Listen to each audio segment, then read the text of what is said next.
Here's Jeff Cameron. The Seminole Headlines begins, as the man said, right now. I'm Jeff. There's Ira. There's Corey. They're both here.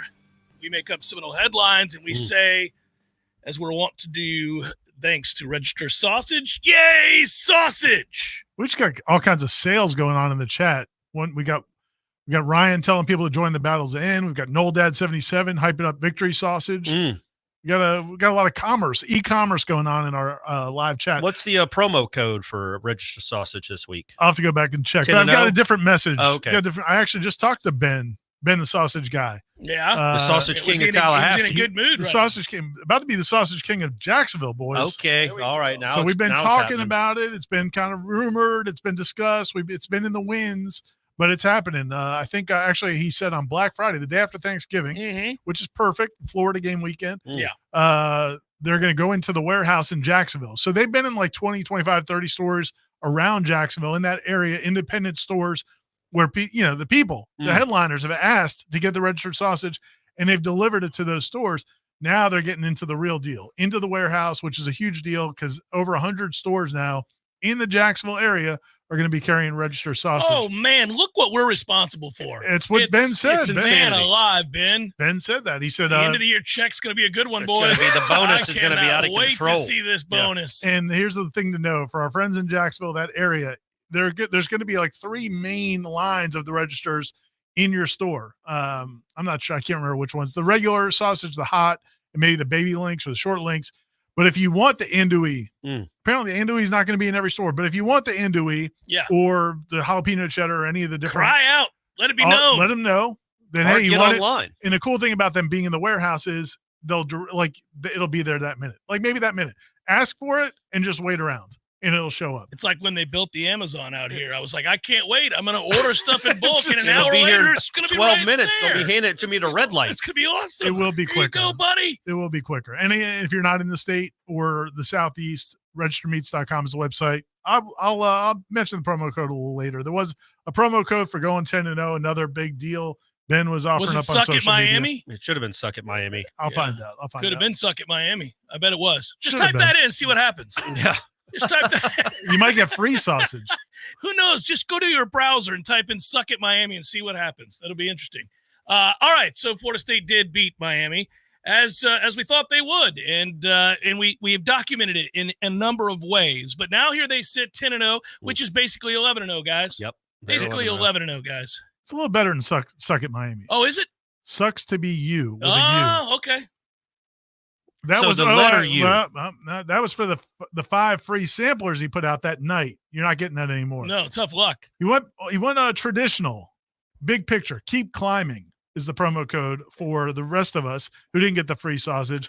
It's keep climbing in all caps, and it gets you $25 plus free shipping. $25 off and free shipping on orders over $100. You know what I think? Registermeats.com. I think Ben was in the bag and couldn't come up with something. So he just like, hey, keep climbing. Just keep climbing. What is that thing he says? Let's keep climbing. Let's go with that.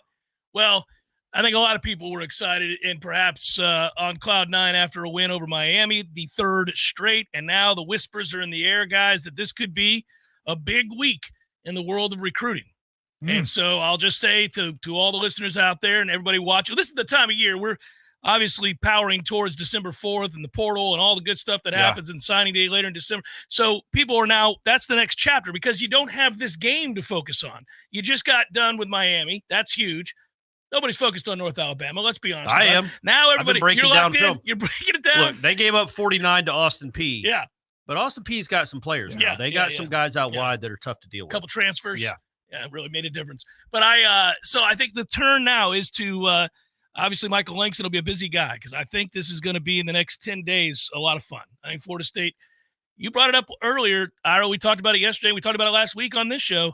They could end up with a top 3, top 2 class. Yeah, I think they already went up to number 3 just because Florida keeps losing. Yeah, floundering. Commits. The Gators are floundering. How can I don't know what the final number was. Like 100 recruits were at that game on Saturday night. A lot of 5 stars, super duper talented group. How could you not, in that instance, in that environment, not soak all that in? Like that's just not normal. That's not Miami's 6-4 now, right? 6-3. So it wasn't like a game of the century.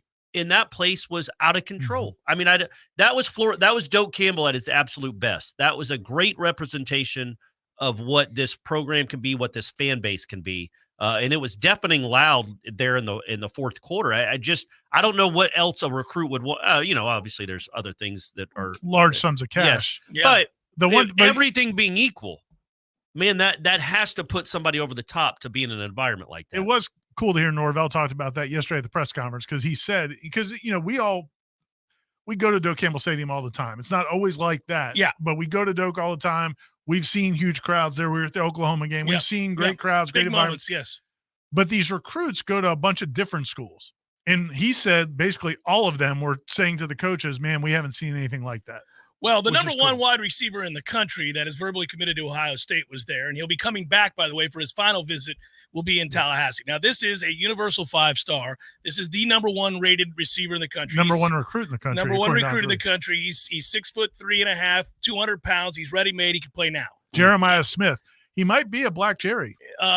Are we going to call him Jerry Smith? Well, it's Jeremiah. I don't know that he goes by Jerry. He might. We could ask just start calling him if Jerry. he comes here. Corey just calls people whatever he wants to call them. He makes up nicknames. Forget about it. Well, he is the guy. He is if you go, Corey, you're like me. We don't watch a ton of recruits' films and all that.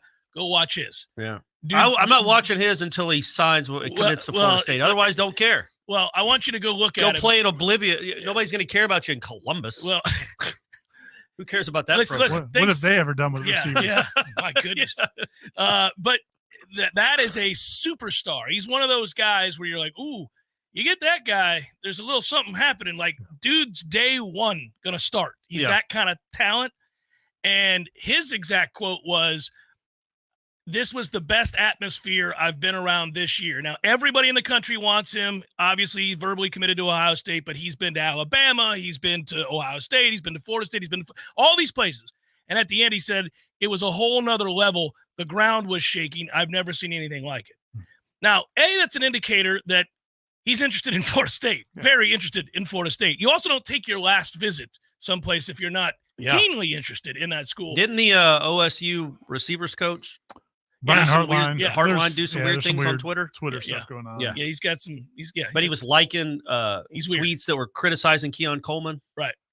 Kind of like, it's odd. Yeah. All right. Anyway, we're not worried about him. But I'm saying that's his guy, so he might be a little worried that he can be his worried. Yeah, it's a good sign. So things are pointing in the right direction for Florida State in that realm. Now, you imagine you get the number one wide receiver, and you've got an outside shot at the number one offensive lineman, and this is where we start talking about where Florida State can continue to climb to your point, right? Like, no matter really what happens from here, they have clearly taken another step.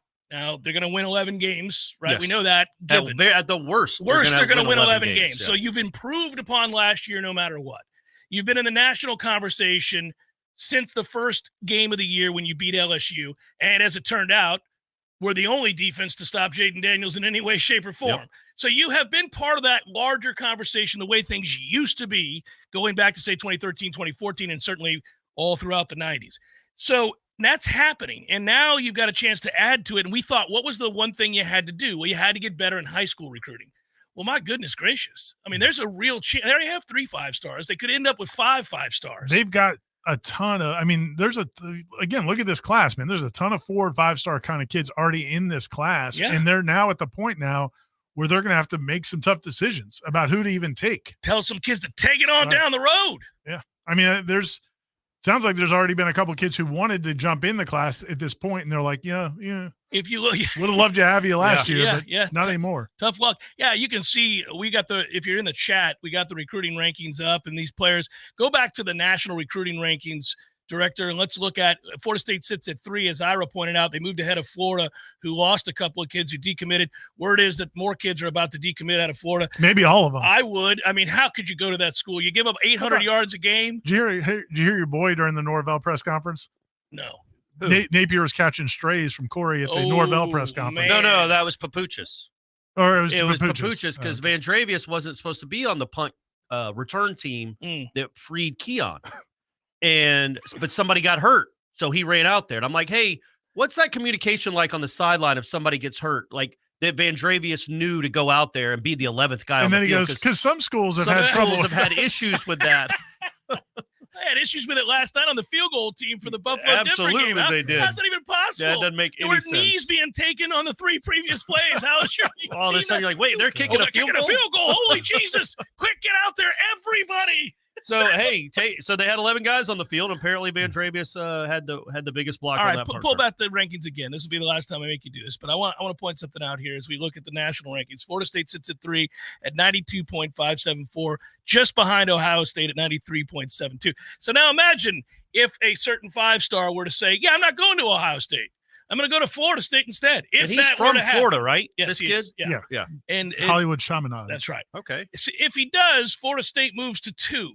And then at that point, you are obviously 1 spot away from Georgia, who you may not be able to catch. That doesn't even, like 1, 2, 3, 4, that doesn't necessarily matter. It's that, people have looked at this year at Florida State, and Jordan Travis's 6th year. Jared Verse is going to be leaving. Your receivers are going to be leaving. You have a lot of like 1-year rentals or a few 1-year rentals. You're losing a lot off this team. And people kind of wondered before the season, okay, is this going to be the one-off? And then they're back to 6-6 Florida State or 7-5 Florida State. But that could be a legitimate concern because so many things happened where Jordan Travis came back, Verse came back. You got Keon Coleman that you thought, okay, maybe this is just a perfect storm for one top 10 If you're type outside season. of Tallahassee, you might think that. But you realize my point is Norvell had not proven at that point back in July that he was going to do something like this on the recruiting trail. Now this means that everything is working. All the pistons are firing. Everything's happening. That's what's so encouraging about that. Whether they finish with 2, 4, 5, they are doing it in the high school level, which means in 2025 and 2026, they should be where they are now. Like they're not going anywhere. Of course not. That's what that means. That's why that's exciting. It's also fair to point out again that at the end of the day, I don't care what anybody says about recruiters. And you hear this. There are people who are good recruiters, those that aren't, and some that are in between. I got it. And it does matter that you're able to recruit. But the number one facet of recruiting is winning. I mean, that's all it is. Especially once you've been there for a couple of years. Yeah. You start to have go results. Win some damn games. I mean, that's what turned all of this around. Florida State started winning, and kids were like, hey, I'm interested. Imagine that. Yeah. You mean, this is not considered by those in the business to be an elite staff in regards to recruiting.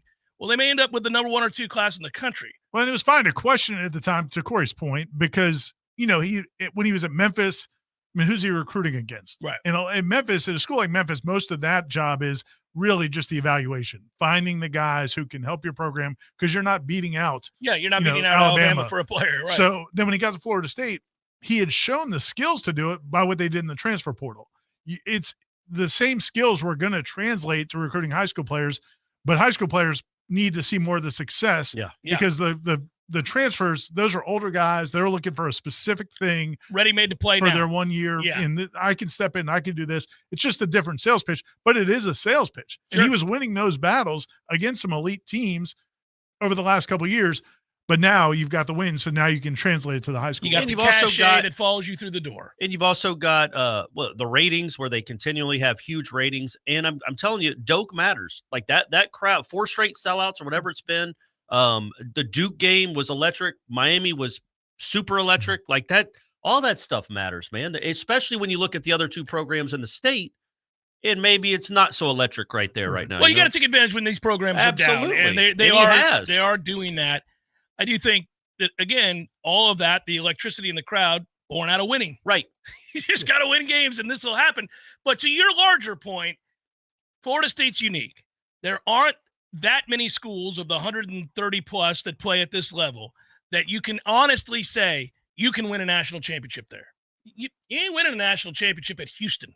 You're just not. Or another school in Texas. Yeah, well, yeah, you're not winning a national championship at the majority of the places that I could name right now. There's probably, what would you say, at best, 30 places where you can win a national championship. You're overshooting that. I'm not saying in any given year. I'm just saying, like, if everybody suddenly were operating at peak efficiency in these locations, that maybe 30? 20 maybe. Yeah, I'd say 20. And you might be right just with my vibe, my feel is that. How many have won in our lifetime? Well, I'm going to say in any given year, typically there's only 5 to 6 maybe in a given season where you're like, well, they're capable. They have everything's in place for them. Well, like Florida can, obviously. Yes. I guess Tennessee could. It just I don't know that Miami. I've always said that. Now NIL makes it different with Miami because you can go buy a team. But if NIL didn't come around, I would say if Miami had a quarterback this year, they'd be in the mix. That's a good line of scrimmage. That there's some players there. My point being that, like I always said, Miami will never come back because of just the fan base and the facilities. Well, throwing in NIL, anything's possible. But I don't think Nebraska's ever coming back. You can't win a championship at Oklahoma State. You can't win a championship at UCLA. Like these places have never done it. There's like 15 to 20 that have a real opportunity to do it in my eyes, and the one in College Station ain't one of them. Some of it will change though because of NIL. I think some so Oregon's never won a national championship, but we believe they can. Yeah, they got potential right? for sure. Yeah. It'll be. We'll get to Joshua Stevens and others contributors and questions as we go along here. I'm going to save it till we come back. Seminole Headlines 93.3 Real Talk Radio Warchant TV continues in a moment.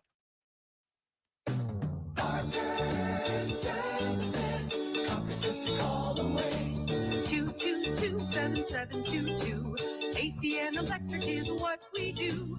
Service, repairs, and installation too. 222-7722. Parker Services.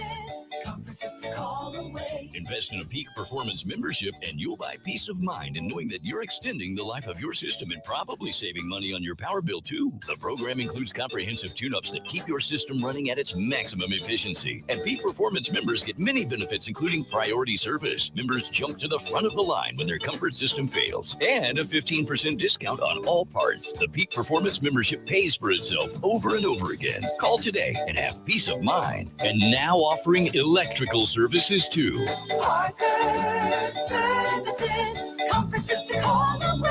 Florida license number CMC 050334.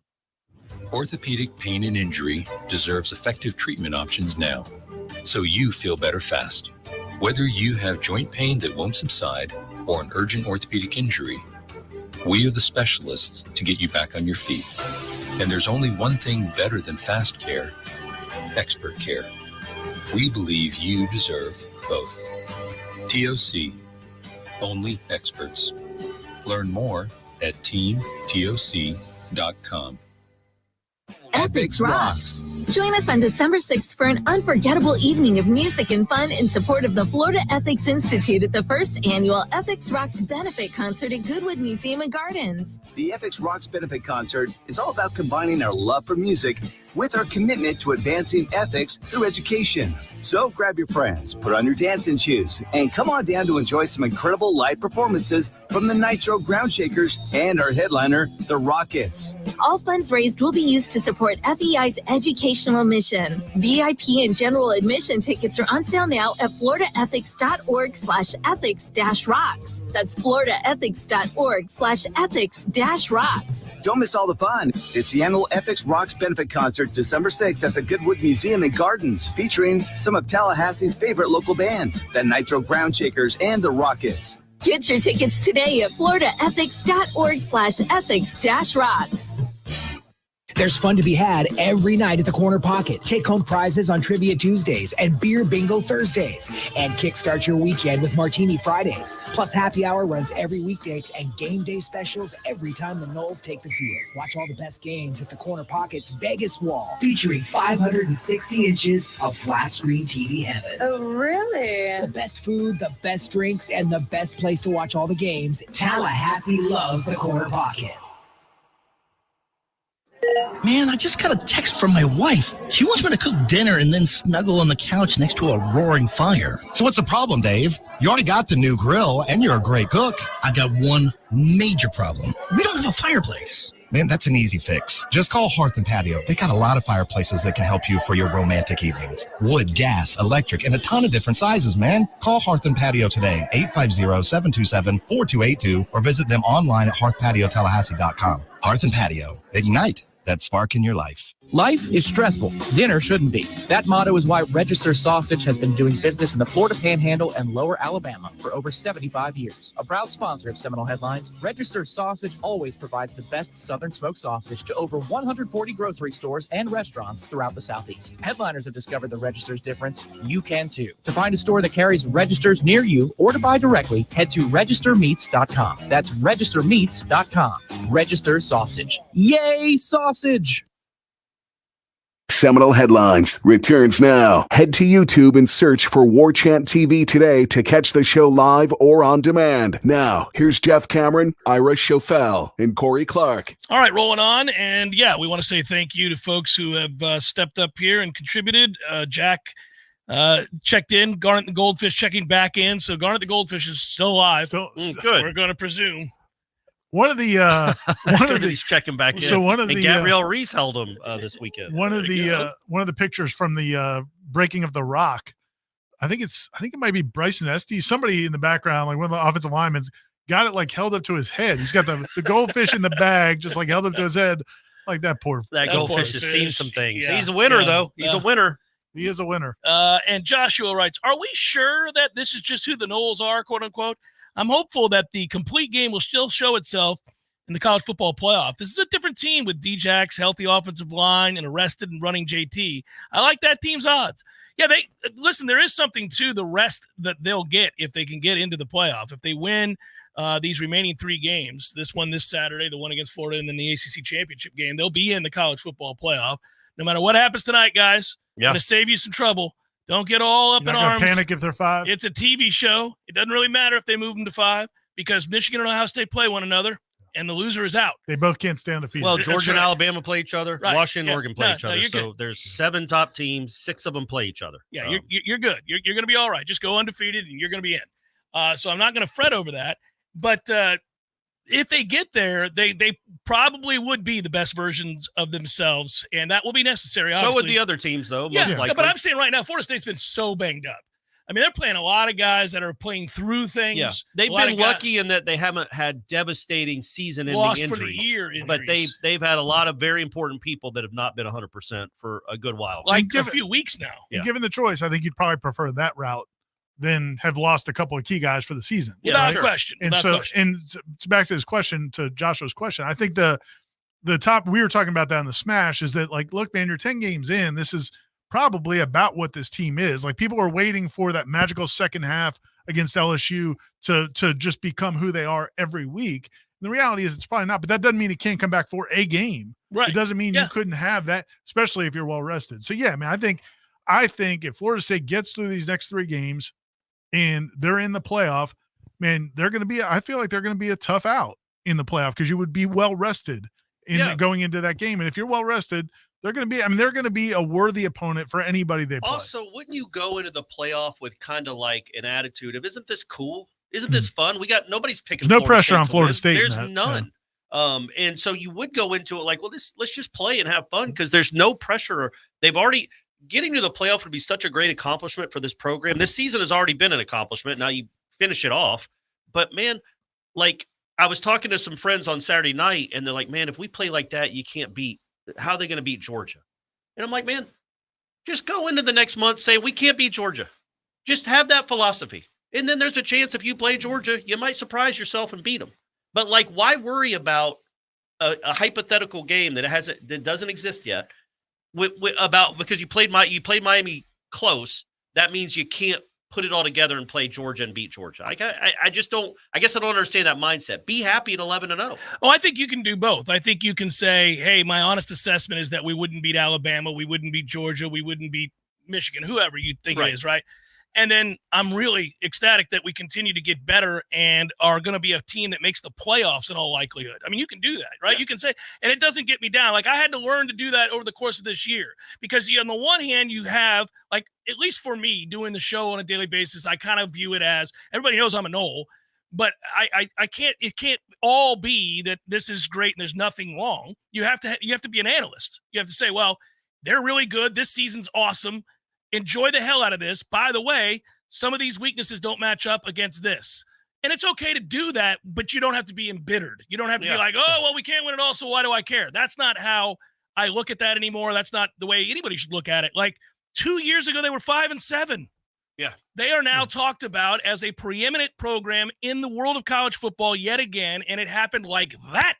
And the thing I would say to the people that think that they can't compete maybe with some of these teams, look, man, LSU and Alabama, I was not at the Alabama-LSU game. Coach Henshaw was. He said the crowd was a huge part of that. If they had played at LSU, he's not sure LSU wouldn't have won that game. Well, Florida State beat LSU. Yeah. So they can Much play more with it. convincingly than Alabama. So they can play with Alabama, and they can Yeah. play with these teams. That's all I'm saying. Yeah, they have deficiencies. Yeah. But the other teams have deficiencies too. Sure. We've talked about through that through the years. We focus on the team we cover, the team we care about, their deficiencies. I honestly Other think teams do too. You look at it, and again, I'm knocking on wood because Florida State's not in the playoff yet, so who knows what the matchup would be. None of the other teams scare you. Georgia, the way they look right now, scares Georgia you. scares you. Michigan, Ohio State, Alabama. You Right. would. I mean, is Ohio State scary? They got a good defense. Their offense is kind of Michigan just won a game where they ran the ball 31 times in a row. I actually and I think don't even that's know a how good compliment to these them. How good are these defenses in the Big Ten? Those offenses are all atrocious, all of them. So you don't even know how good. Like Michigan, Ohio State haven't seen anything like what Florida State has, Correct. especially with 3 weeks off in a healthy Jordan Travis. Yeah, no, listen. That's what I like. If you you're got some making the things, too, argument that that they you can haven't seen. compete, there's no doubt that they can compete. The odds of you beating Michigan and Georgia, like a Michigan and a Georgia back to back, pretty slim. That's true of most people, right? Yeah. Right. That'd Only be a one great team will do accomplishment. something that So at that's that what I'm level. saying. Like, just enjoy this part of it and worry about those matchups when you get to those matchups. And I think the fun of this, though, is, again, to kind of anchor in the idea that, look, you're watching the transformation towards an elite program, towards one that is going to be preseason top 5 in, for the next 6 years, right? Like there'll be that. Maybe not that next year because Jordan leaves and they lose a lot. I still think they're going to be really good next year. I still think they're a real a candidate to win the conference again next year. Yeah. And I think that they, with a couple of portal hits to go along with this class and some of the young players already on the roster, they could be really good next certainly year. could be a playoff contender. Well, there's it 12 goes up to teams. Yeah. So you're now back where you desired to be. And there have only been a few times in the 25 years that I've been on the air covering this team where I've been able to sit down behind the mic and say, anything short of an undefeated season in which it ends in a national championship is a disappointment. There have only been a few times where I could say that, where I could say, this team is the best team in the country, and if they don't win it all, it's kind of a disaster. 99 was one of those years. But this ain't one of those years. But this is not one of those years. 14 was one. Yeah. Yeah. And they went undefeated. Yeah. They lost in the playoff, but they did have an undefeated season. They played like ass every week, but they had an undefeated season. I mean, there haven't been many, right? But like a couple times maybe. And I do think what gives people pause with good reason is you just can't run the ball. You're not. No, not you can't traditionally. Traditionally, you can't run the ball. I thought Trey Benson had his best game of the season. I love the way he ran in that game. He still had 80 yards. You know what I mean? I don't know what That's they a ran good for as defense. a team. Like, and that's a really 85 good defense. Well, right. But the point being is the people project, well, that defense isn't any better than Michigan or Ohio State's defense. You know what I mean? So you're going to have trouble running against them. But you know who you are. And here's what I would say. And I also think, man, 3 weeks of Jordan Travis just kind of resting. Well, this is the point. If you get to the playoff, you got an ace up your sleeve. You have to run Jordan. There's no more games. Yeah. You're not saving him for anything. This is it. This is where you put Louisville actually has a very good defense too. Like this is where you put your arm around him and be like, "This is it, big dog. We made it. We got it here. We drove this thing. We made it.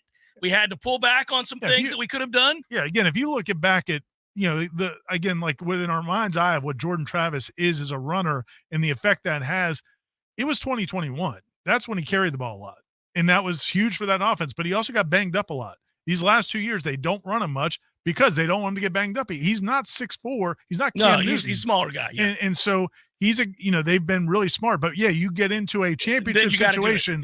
And it's all bets are off. off. It's cool. You kind of have that. You have that up your sleeve. If it's a fun element because it changes the math and it allows an offensive line that's a little deficient to have success because now you got a kid that again changes the math. And don't you think that's why I keep coming back to? Well, yeah, you can compete with these teams. You can compete with them. I mean, you wouldn't be favored in most of those games, but there's nothing. This is not TCU against Georgia last year. Right. This is not you're going to get blown off the field type of game. No, I would not look at any of those games. Even if I picked Georgia over Florida State or I picked, Ohio State or Michigan or somebody over Florida State, I wouldn't be like, I'm really worried we're going to beat 66-10. Yeah, I wouldn't be thinking that. One of the big reasons is because you don't worry about the defense. This is a good defense. And I think that's part of the equation. I try to touch on that in the 3-2-1 column, but it's like, I think because they feel good about the defense, they feel like they don't need to score 50 points the way LSU does. They have to. That kid has to run. That kid has to use every ounce of ability he has because they know they're not getting any stops. Norvell knows they're going to get some stops, and the offense can be good enough to score in the 30s without Jordan being a runner. And yeah, everybody that, like, people, and I understand the frustration. Some people are like, man, why won't he run them? It changes the offense. He's aware of that. But he's trying to just win games. Trying to get to the finish line. He's trying to get to a championship. You're trying to get to a game where now you can do it. Now you say, look, we probably can't win this game if he doesn't run. Right. So we know that. If we're down to the Final Four, this is it. Yeah. And if the defense stunk like LSU, I think that's how he would call it. He would have to call it that way the whole time. Yeah, that was cool that Norvell in the game on Saturday, the first possession, I think they have a 4th and 2 right around midfield. And my man punted. Yeah. Smart thing to do. Like, he respected that defense. Well, he did, but he also knew, okay, that offense probably isn't going to go 90 yards. We don't need to give them a short field. No need to give them a short field. That's how we got behind against Duke. An offense that wasn't very good, an offensively challenged team. We're not going to do that this week. And they didn't. And except for the one stupid play, that defense was exceptional the second half and won the game for Florida State. Seminole Headlines, 93.3 Real Talk Radio and Warchant TV continues in just a moment. Your local news now. 2 people have died in fatal crashes in the capital city Friday night. The first fatal crash took place in South Tallahassee near the intersection of Crawfordville Road and Woodville Highway. At about 7 p.m., a motorcycle and vehicle collided. 1 man died in that crash, and Tallahassee police said others were injured. In the second crash reported, a 39-year-old male pedestrian died after being struck by a car crossing West Tennessee Street at about 6:30 p.m. The Tallahassee man was not utilizing a marked crosswalk in an unlit area when a sedan traveling eastbound in the inside lane struck him head-on near Anon Church Road. The car continued east, landing on a raised median. The driver, a 38-year-old Tallahassee man, was wearing a seatbelt and was not injured in the wreck. A 52-year-old woman was riding with him in the vehicle, and she was also uninjured. It is unclear if the driver will be charged in the crash, and it's also unknown whether the pedestrian was in the road. The accident is still under investigation and could take up to 90 days for investigators to draw conclusions in the case. This is Rachel Lene with your Real Talk 93.3 Local News Update, brought to you by Macklemore Systems, Tallahassee's go-to Mac store. Check them out online at MacklemoreSystems.com. This is meteorologist Paul Trombley with your Real Talk 93.3 weather update. Daytime highs approaching 63 this afternoon under overcast skies with scattered rain showers likely. Winds out of the northeast, 8 to 15 miles per hour. Scattered rain showers likely tonight. Lows dip down to about 56. Overcast skies. Scattered rain showers likely tomorrow. Daytime highs approaching 66. Cloudy skies expected. This report is brought to you by the Lawn Johns. For all your landscaping and lawn care needs, visit thelawnjohns.com. Right now, 65. I'm Greg Tisch, and I'm here to tell you about TCC's first semester. In the fall of 1966, about 300 students were expected to enroll at the brand new Tallahassee Junior College. A total of 698 enrolled, exceeding everyone's expectations. The campus was not finished, though, so classes took place in Rickards High School and then Godby High School. Today, TCC has 7 campuses and enrolls around 15,000 students annually. TCC thanks our community for 58 years of support. We look forward to moving into the future together.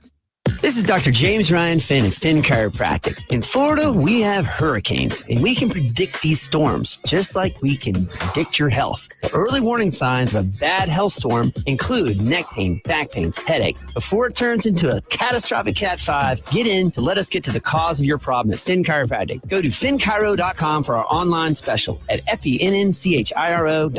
That's Finn Chiropractic, FENNCHIRO.com, because your chiropractor loves you, and there's nothing you can do about it.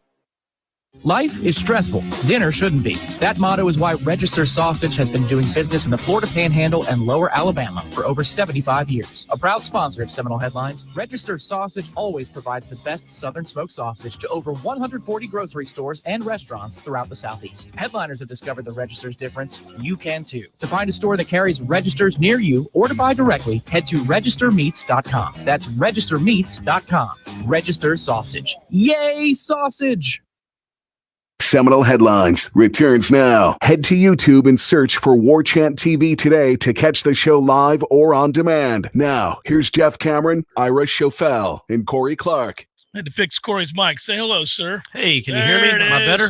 You could hear you before. It was just tinny and garbage. I think the processor broke. But we got you fixed, buddy, because that's what we do on this side of the glass. A little different camera angle now, but it's fine. Oh, you can see more of your legs. I know. I'm not excited about that. You got to sit up straight. I don't do. I never do that. well, now my shorts are being revealed. Oh, goodness gotta cover gracious. myself. That's a good look. Oh my goodness gracious. We'll get you worked out. You're okay, buddy. All right. So He's covered. Steve writes, "What's up with Armella? Will he be able to provide help? Not this year." AJ writes, "Is it recency bias of only being 35 years old, or is this transformation of J-Trav make his most likely most likable FSU quarterback?" Yeah, I can't read. It's weird that Jeff can't read. I can read we fine, but I'm assign blind. him the reading. I'm blind, and I didn't see that he'd put it up in bold type up here. I could have read it from there instead. I'm reading the little type. Wow. So now we'll be all right. He's likable, man. He's definitely likable. The journey, right? Yeah. Like that's what makes him so likable. That he was booed, and then people are chanting his name 3 or 4 years later. I'll give him credit, man. Like, and again, I don't know how much this translates in the big picture, but I will say this: we get to see a lot of interactions between players and fans, and players, and there people will on campus. You'll see interactions with Jordan. And he is genuinely like super good in like those one-on-one settings. And most quarterbacks have been. I mean, I can't think of a Florida State, maybe one or two Florida State quarterbacks. Kind of comes with the job, right? Yeah. Once you accept that that's what it is. So, but it's hard to do. You got to get to that place. Well, and again, you were just talking about how they look to be on the track to be a perennial top 5 team. For years. I think in the foreseeable future, yes. Well, he's the bridge. Right. We'll remember that. Yeah. He made them competent to good. And he's been the quarterback when they're slowly turning into, look, maybe not even slowly, they're turning into one of the best teams in the country. They're elite. He was the quarterback through all of it. So I think no matter how this season ends, he will always have a special place in Florida State fans. He'll age well in Florida State lore. Yeah. There haven't been as many people that have that story at Florida State at that position. Now, if you think about Charlie Ward, now there's some of that with Charlie, but this was an elite program as Charlie began to rise, and he had to overcome those early interceptions and the perception of who he was, and he goes on to win the Heisman, win the national championship. But Florida State was a really elite program at the time. They stayed elite all throughout the 90s, all the way through your next Heisman winner, obviously, in Chris Winkie. He's a grown-ass man. You go wire to wire. Jordan takes over a program that is obsolete. Yeah. He takes over a program that has fallen off a cliff and doesn't matter and is on the wrong end of a lot of jokes throughout college football. Now, you don't blame him for all of that. What I'm saying is he comes into that role, and then now all of a sudden he leaves, and Florida State's a top 4 team. Did you in the 90s, like, was there a feeling of distinct personalities or relationships with the fans for the Cannells and Busbys and guys that didn't win a Heisman, but kind of just carried the tradition? I feel like they were kind of nondescript, right? Cannell and Busby, when they were here. Charlie, everybody loved him because he was Charlie. He was also the first of his kind in a lot of ways. Yeah. Not many people played the position like Charlie Ward played the position before him. I mean, there were a few around the country. Florida State hadn't had a guy like that. But a lot of times they weren't in passing attacks. Right, yeah. So it was very different. But he was so good. He was so soft-spoken. The whole thing with Warwick Dunn and taking him under his wing. He was just a good person that you knew you could cheer for. The other ones after that. I'm not even trying to think, because I was talking to somebody, the Ireland friends, our friends from Ireland who were here for the game this weekend. I know you talked to. They're here all the time as well. They were back. They got a I'm tired of them games. coming over, Frank. Yeah, exactly. Okay, let's just keep it together. Staying on the other side. But I was talking to them, and I was telling them that, like, before Charlie, there just wasn't a feeling like great athletes could also be quarterbacks. They just didn't. Nobody did it, and if they did it, it was on a running type of team. But Charlie, like, he was such a trailblazer in that regard that it almost felt like you had something that nobody else had. Right. I mean, and it was talked about that way.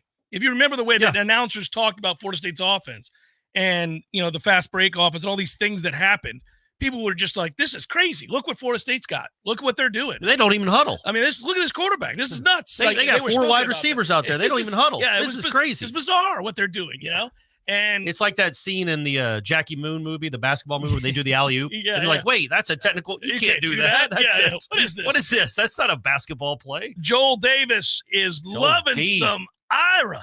Great seeing you last night, Ira. You're the king of everything. Where'd you see Joel Davis? At the basketball game. Oh, man, I didn't get to see old Joel D. If you stayed with the media. Well, that's true. He came I was over up to with see us. My fault. But yeah, you were up gallivanting with Stephanie wherever you guys were. Schmoozing. Yep, that's right. But thanks, Joel. Appreciate Thank it. you, Joel. And his son were there, and he said they're going to be in Charlotte. He's fired up. Good. He's fired Nice. up about the Noles. That'll be good.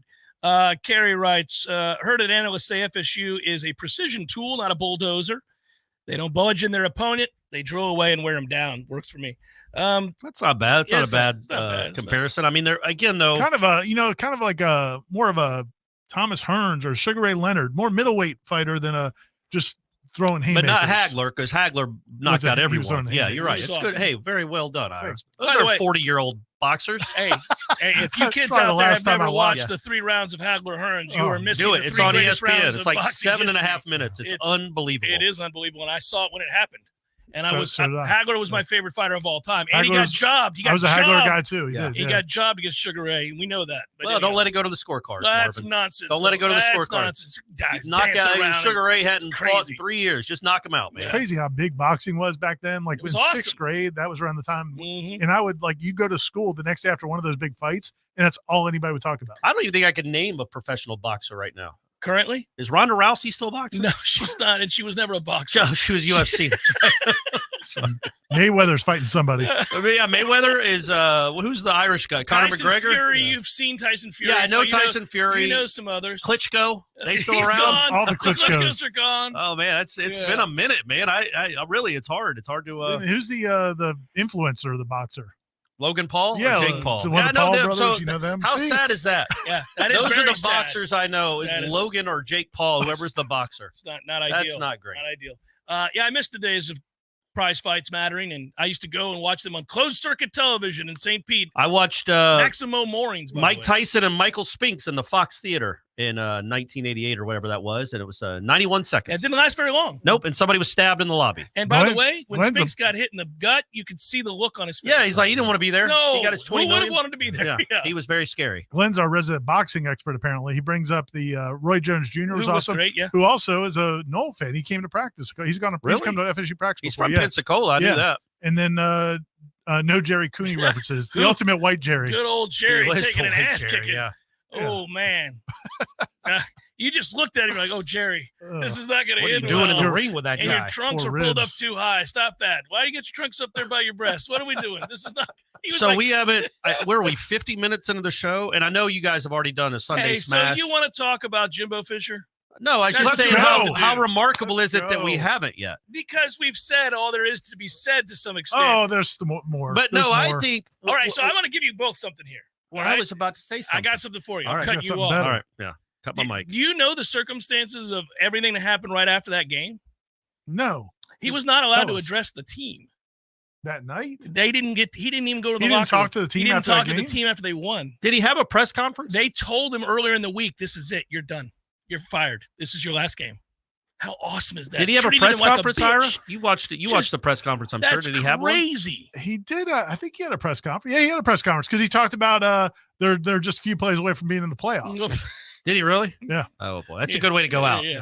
That's it. But so no, what I was going to say is, so when the job comes open, immediately Feldman and Thamel put more Mike Norvell's on this. Yeah, well, his on name this will be list. on every list for any job opening from But this point What forward. world are we living in where Jimbo re-engineered the way smart people think about college football, in the sense that in no real world would a Florida State coach leave For Texas A&M. that school? Right. Correct. But Jimbo did it once. So now people just assume, well, that's a natural course of events. Texas A&M is going to offer Mike Norvell some money. He might go to A&M.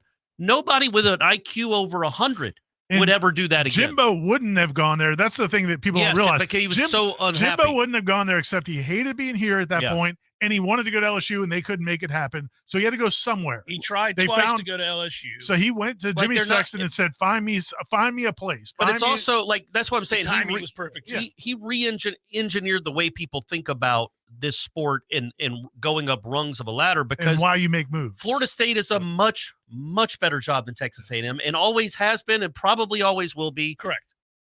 Florida State's one of probably the 10 or 12 best jobs in the country. They don't put Ryan Day's name on the list. He's at a similar place. You know, they don't put Sarkisian's name on a list. He's in a similar place. The only time it makes sense is if you're trying to lead, like Brian Kelly was done. No, he didn't want to be at Notre Dame anymore. Right. The academics, whatever. He had issues. He wanted to be somewhere But he else. went to LSU. But it wasn't a move up. Yeah, you know, it was LSU. Yeah, no, I though. agree. But what I'm saying is, it wasn't. If the LSU, Brian Kelly's job never. Behind the curtain, Brian Kelly's people put his name in the hat when Florida State hired Norvell. Norvell, right? And they didn't believe he was serious. Like they thought he was just going to use them. Right. But I think Brian Kelly's at the point now where he was like, I need to go somewhere else. I want to be at a school where I can win a national title. That's the whole thing. He didn't think he could win a national title at Notre Dame because of the academic standards. He was like, I'm never going to get enough guys in here. And I want to win a title. Never going to be able to have a defense like I can have at LSU. Get all those kids from the Bayou. So, you know, you're absolutely right, and it is annoying. That's what's annoying is that Jimbo changed the way people think, and that's just Corey, Jimbo think. Partly, Corey, though, I think we also know this is the exact reason why this university wants out of this conference. Well, because sure. they're put in a place to feel like an also-ran. Because they don't make Big Ten money, and they don't make SEC money. And the longer that goes on, where this money gap grows, Florida State will not be seen as the creme de la creme that we're talking about right now. Probably not. And that's the other aspect to this discussion. It sucks, but that's the reality. It's why they want out. And I'm not sitting here saying Norvell would never leave. He's going to coach here till he's 70. I'm just saying he's not what nobody would leave. There's one person walking this earth that would leave Florida State for Texas A&M. And if he's out of a job now, he doesn't coach anymore because he's an idiot. Well put. But yeah, no, the things that are in place right now at Florida State, it's not just that it's Florida State. Yeah. It is the fact that they've made this commitment over the last couple of years because they want to be in that relevant. They want to be one of those schools. And so he's got that in his favor. They're winning. They're killing it in the portal. Now they're killing it in high school. And he's not recruiting. poorly paid. He's paid over $8 million Exactly. a year. So what are we talking about? And it's not like he's a guy who believes he needs 1,000 assistants because that coach has 990 assistants. Right. You know, it's Mike Norvell, and again, I'll give him a ton of credit for this. To me, it doesn't seem with him to be about power. It's never about him accumulating more power, which was what it always was with Jimbo. Norvell just wants what he needs to win football games and help those kids maximize their abilities. Well, he wants to win championships. And so all coach, yes, I get what you're saying. There isn't some sort of bloodlust for this power that Jimbo seemed to have and that certain other coaches have the biggest budget. I've got the biggest salary. Because of what it represents and what it says about me. Right. I agree with that. I do think that as we go on, though, Mike is going to want to win championships. We're out of the doldrums. We're out of the bad place. We're in the place now where you're competing with Georgia for kids, Alabama for kids. Ohio State. If Florida or Miami ever get it together, in particular in Florida, ever get it together, you're going to be competing big time for them, for the recruits in this state. And you better have all the shiny stuff. You got to have all the toys that go along with that. And so, yeah, Mike's not walking around saying, I want this just to want it. He will in due time say, like, we putting shovels in the ground? What are we doing here? What's going to happen here, here, and here? And that's why Florida State's got to find a way to get the money. Yeah. Whether it's here or another conference. They're going to have to. I do think he appreciates Florida State more than Jimbo ever seemed to. And that's what I wrote. I thought Jimbo always thought he was the special sauce. Well, he says y'all. Jimbo used to say y'all. But he always thought he was the reason. Yeah. Florida State was the reason. As we've seen clearly over the last 6 years. Jimbo's not an all-time great coach. I just love clearly, but he won 29 straight games at this program, and he thinks it was all him. Right. Not like Florida State's prestige and history and tradition and location might have helped him land some of those kids. The great thing to me is you can always tell what a school didn't like about their previous coach by what they're trying to hire in their next coach. Because then again, that's why part of why they hired Willie. Like people were excited about Willie because he's going to be nice to people. Yeah. And he's going to be happy and Mr. Positive. And that's basically what they described what they want in their next coach. The three things. If they're able to get along. He wants somebody that's positive. Positive, that's nice. Yeah. Organized. Yep. And somebody that what was the third thing? Positive, organized, and there's one other thing he wants, but it's all like you're just basically describing the anti-Jimbo. Everything that guy is not. Right. Yeah. Yeah, absolutely. Yeah, the first thing he said about being positive cracked me up. I was like, well, buddy, sounds like you got the continuation version of Jimbo that we saw leave here, which was a guy who every day was mad. Yeah. About something. Even when there was no reason to be, just mad as hell about something that happened. As long as you're complaining about everything else, you don't have to look at yourself. Yes, correct. So, yeah, well, I do think if you're A&M, it's interesting to listen to those names that are out there, Corey, that do seem like realistic candidates. Like Elko would be a good hire for Yeah. them, I think. I mean, there's a guy that has done a lot with little at Duke very quickly. He was on that staff as a defense coordinator. He coached at Notre Dame, coached at Wake Forest. He's been around. He's an Ivy League grad. He's a smart guy, hardworking guy. He'd also go hire an OC that can. I don't know how he would do modernize with the Yell group and the dog. How does anybody do it? How does anybody Jimbo do that? did it. I mean, the last guy to do anything with that group was Jimbo's out there- R.C. Slocum. Yeah. Jimbo was out there swaying. I don't see One Elko time, swaying. He did it one time. Well, and he looked like an idiot. Well, So he did. Elko should not sway. Grown-ass men out here swaying around like a-holes look exactly like that. And the cheerleaders slapping their arms and kicking and yeah, yelling yeah. and taking pictures with the stupid dog. And I love dogs, but that's ridiculous. We're in my office. I'm holding this dog, so you guys got to see how I look with the dog. Yeah. What is the? And he bought a steer at some show or something. He was wearing the Oh, boots. that's right. Oh, What's yeah, the dog? Does Revelry the dog? or something? But is Revelry, the dog yeah. on the field? Who knows? Probably. Is Dog it might just, be on is the it like Mike the headsets. Tiger? The dog That's might be on probably the on the headsets. headsets. Yeah. Punt, Jimbo. It's 4th and an inch at 40. That if you bark twice, that means I'm punting. All It's right. in a gold cage. Yeah. It only gets wet food.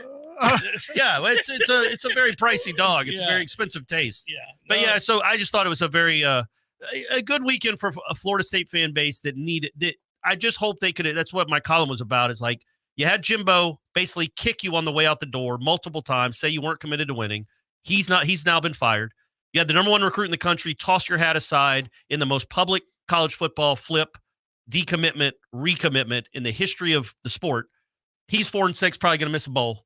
And has to have. And winter is coming. Corey, it's not probably. Winter is They're not coming going to to a bowl. Boulder. And he gets to enjoy a Boulder winter. Yeah. Awesome. One thing that Awesome, man. You could be getting ready to play North Alabama this week, man. Yeah. And you wouldn't be playing 130 snaps a game. one thing I'm pretty sure we were wrong about is remember we used to there was the bit where we said that everybody's got a price. You could pay enough to get Jimbo to do the dance in your yard or your kid's birthday party. He was going to dance like a clown. Yeah. I don't think we could hire Jimbo anymore. I don't think Jimbo. He doesn't have to. Nobody's. He's got official FU money now. Yeah. I don't think And we the can. thing is, he's the worst guy on earth to have FU money because he can't enjoy it. Like the three of us would enjoy that money so much more than Jimbo Don't you enjoys think that that's money. why it's a dumb reason to go to A&M where you can't win? Yeah, no, that was about the power. It was about prestige so and power. dumb. But I'm saying like that, he can't enjoy it. Other than the 2 ranches he bought, he really can't enjoy it. Even then, is he enjoying Is them? he enjoying that? Is he out there riding around? Playing Cowboys and Indians? That's what he'd do. That's a game from his childhood. If my man had, that is the kind of money he has. He can run around on the range playing Cowboys. He could go see Killers of the Flower Moon and just hire the cast. Just run around. He actually could hire people that he actually gets to shoot. Yeah, that's right. He could play his own most dangerous game. Yeah. Yeah. And he wants the gun to smoke so he can blow the smoke away. Yeah. Gotcha. All right. See y'all next Tuesday. Somebody clean that up. He wears a badge. This is awesome. But the thing is, the Wears last a thing on this is when we badge. do these conversations, it feels like I think there are probably some people that listen to us and think that we think he made a mistake by leaving, that he should have stayed. No, man, it was time to go. No, the problem was it was time to go. In 2015, 2017 is when he started making the mistakes. If he would have appreciated what Florida State was, he could have turned it into a Maybe juggernaut. even 14 and kept it in a juggernaut. It did what Dabo did. Yes, he could have. But he didn't. But there's evidence to suggest he wouldn't have. Probably. But The off the field stuff was. Yeah, that's what. And so he had to leave. It just ended up being Texas A&M where he found the escape hatch. Hour number 2, Seminole Headlines. We'll get to your questions as we're wont to do. Hang in there. We'll be right back.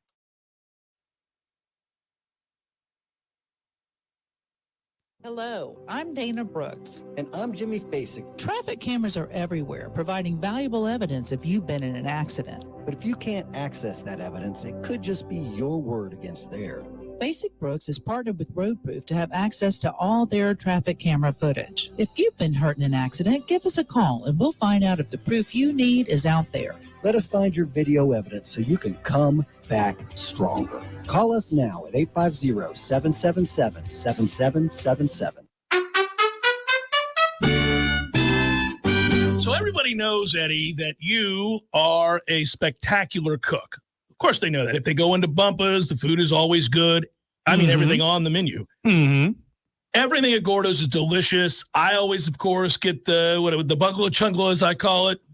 The bungalow chung. Hey, headliners, Ira here. We had the idea a little while ago to start selling Headlines merch for the best podcast listeners in the world. That's you guys. But I had no idea where to get started. That's why I'm so glad we found Shopify.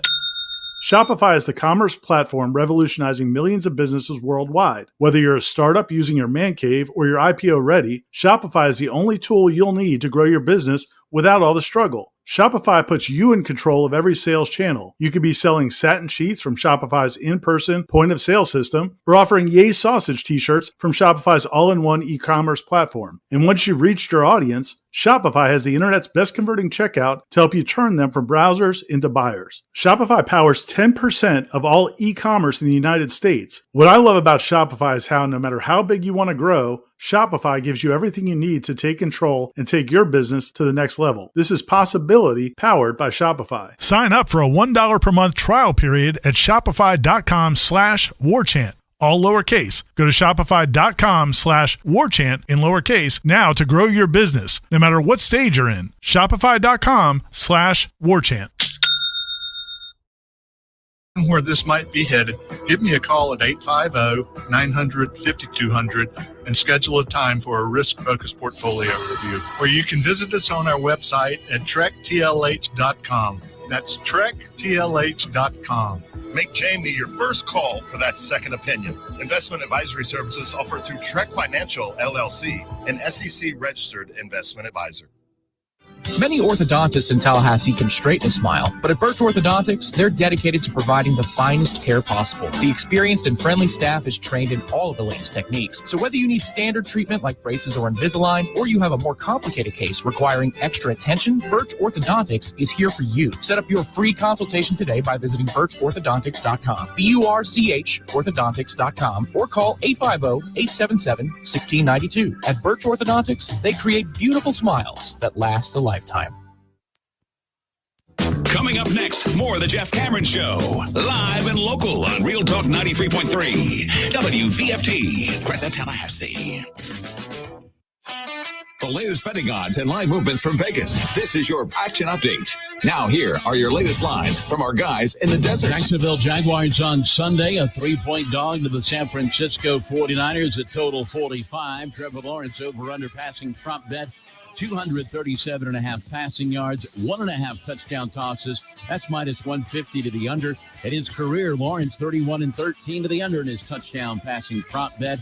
NFL props analyzer available at VSIN.com. College football tomorrow. The Florida Gators, a 13.5-point road dog at LSU. Florida State, 15-point home favorites with Miami. College basketball today. Virginia, 1.5 favorite over Florida at the Spectrum Center in Charlotte.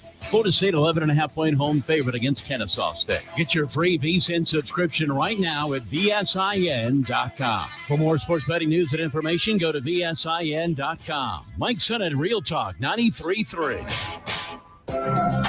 Get early access to Macy's Black Friday specials and save big on gifts for everyone on your list right now while supplies last. Like winter-ready women's sweaters, $12.99 to $19.99. Fine jewelry, 60 to 75% off. And cozy up to comfy throws, just $9.99 to $39.99. Plus, get your online order even faster with store pickup, now at Macy's. Savings off sale and clearance prices, exclusions apply. Do you hear that? Asthma triggers are everywhere, from dust mites, pet dander, and pollen to smog and smoke. An asthma attack can strike anywhere, anytime. Be prepared with quick-acting Primatene Mist. Clinically proven to open airways quickly. It's the #1 FDA-approved asthma inhaler available over the counter. Primatene Mist. Breathe easy again. Use as directed. Life is stressful. Dinner shouldn't be. That motto is why Register Sausage has been doing business in the Florida Panhandle and Lower Alabama for over 75 years. A proud sponsor of Seminole Headlines, Register Sausage always provides the best Southern smoked sausage to over 140 grocery stores and restaurants throughout the Southeast. Headliners have discovered the Register's difference. You can too. To find a store that carries Registers near you or to buy directly, head to registermeats.com. That's registermeats.com. Register Sausage. Yay, sausage! Birch. There's fun to be had every night at the Corner Pocket. Take home prizes on Trivia Tuesdays and Beer Bingo Thursdays. And kickstart your weekend with Martini Fridays. Plus happy hour runs every weekday and game day specials every time the Noles take the field. Watch all the best games at the Corner Pocket's Vegas Wall, featuring 560 inches of flat screen TV heaven. Oh, really? The best food, the best drinks, and the best place to watch all the games. Tallahassee loves the Corner Pocket. There's no doubt that buying a home can feel overwhelming, especially if it's your first home. You're worried about location, school zones, square footage, inspections, insurance, loan approvals, interest rates, and of course the price. Buying a home could be the most significant investment you've ever made. But there's good news. You have our friends at Legendary Home Loans, and they're on your side and in your corner. They're going to go to bat for you. Shannon Young from Legendary Home Loans can help first-time home buyers get up to $25,000 for your down payment. For first responders, veterans, teachers, military, and healthcare workers. And that's not all. Shannon is an expert navigator of the home loan terrain, and you can trust that he's going to get you the most competitive interest rates and guide you through the process every step of the way. Plus, Shannon will also get your closing costs reduced. It's the Hometown Heroes program at Legendary Home Loans. Give them a call today, 844-FSU-LOAN. That's 844-FSU-LOAN. Or go to FSUHomeLoans.com and ask for Shannon Young. NMLS number 2270146. It's time for Seminole Headlines, featuring Warchant.com's Jeff Cameron, managing editor Ira Schofel, and senior writer Corey Clark. Your weekly dose of all things FSU, pistols, and pies starts right now. Here's Jeff Cameron. Hour number 2, Seminole Headlines. Headliner questions coming up here in just a minute. I want to say thanks to Dr. Birch. Got to see Dr. Birch this week. It was good. Clark's teeth coming right along, buddy. He's got a perfect record too, just like Dr. Birch definitely has a perfect record. That is correct. Commensurate with the this football team. She's got to be excited. She's in a great mood. We sat and talked about football at length. What if she's going to Charlotte? I think so. Oh, nice. Okay, good. Making the trip, yeah. She could be at our gathering. She actually brought up the gathering, wanted to know specifically what we're going to do. I said we're not 100% certain exactly. But are you going to go? I'm going to be there. Yeah. Nice. Yeah, I'll be Make there. it happen. Yeah, it's the three of us. Aslan's going. I don't think Tom and Gene are going, but we'll be there. We'll carry. That's all that matters, really. Yeah, we got the crew, baby. Well, Let's go. We would welcome Tom. We would obviously want Tom and Gene to be there, but obviously we're the star power. We'll go have some fun. Hey, I wonder if the house is going to be as nice as the one we stayed at last time. Look, I've looked Good at job, the Gene. pictures. It looks nice. I don't know if it's going to be across the street from that house. the stadium. Fast. It was across the street from the stadium. There was a cool bar right down the road. Everything was good about that. But now it looks really good in the pictures. Anyway, we'll see. The cat was nice at that house. Cat was nice. The cat was cool out on the front porch. We got to firm up the plans so that we can let Dr. Birch know. Let Dr. Birch and everybody else know where we're going to be, and we can get Ben the sausage guy up there. We'll see. He's a busy. Everybody, come on out! It's been a minute since we played for a conference title. Yes, 9 years. Good Lord, it has been. How did 9 years go? 9 years. Crazy. When I see pictures of my kids from 9 years ago, I'm like, oh my God. Like Clark is just a little. It was the game where Jalen Ramsey turned into Marshawn Lynch afterwards and just would answer questions with yes or no. It's like, why are you even here, man? Is that the last time we were there? Yeah, 9 years ago. Man. Yep. Yeah. After they beat Georgia Tech in the. He was never a fun interview. I just walked away from him. Yeah, me too. As one would. I was like, man, I'm 40-something years old. I'm not going to play this game with you. I don't care about this. It's nuts. Yeah. Exactly right. All right, let's get to some questions. Birch Orthodontics website, Ira, and of course. Yes, birchorthodontics.com, BURCH orthodontics.com. If your kids are going to need braces or you think they might need braces down the road, if you're just curious, go set up an appointment, a free consultation, and then they will walk you through the process and you will not be disappointed. All right, so here we go. Joel wanted to know, would we have to give a lot more money to Mike Norvell to keep him from going to Texas A&M?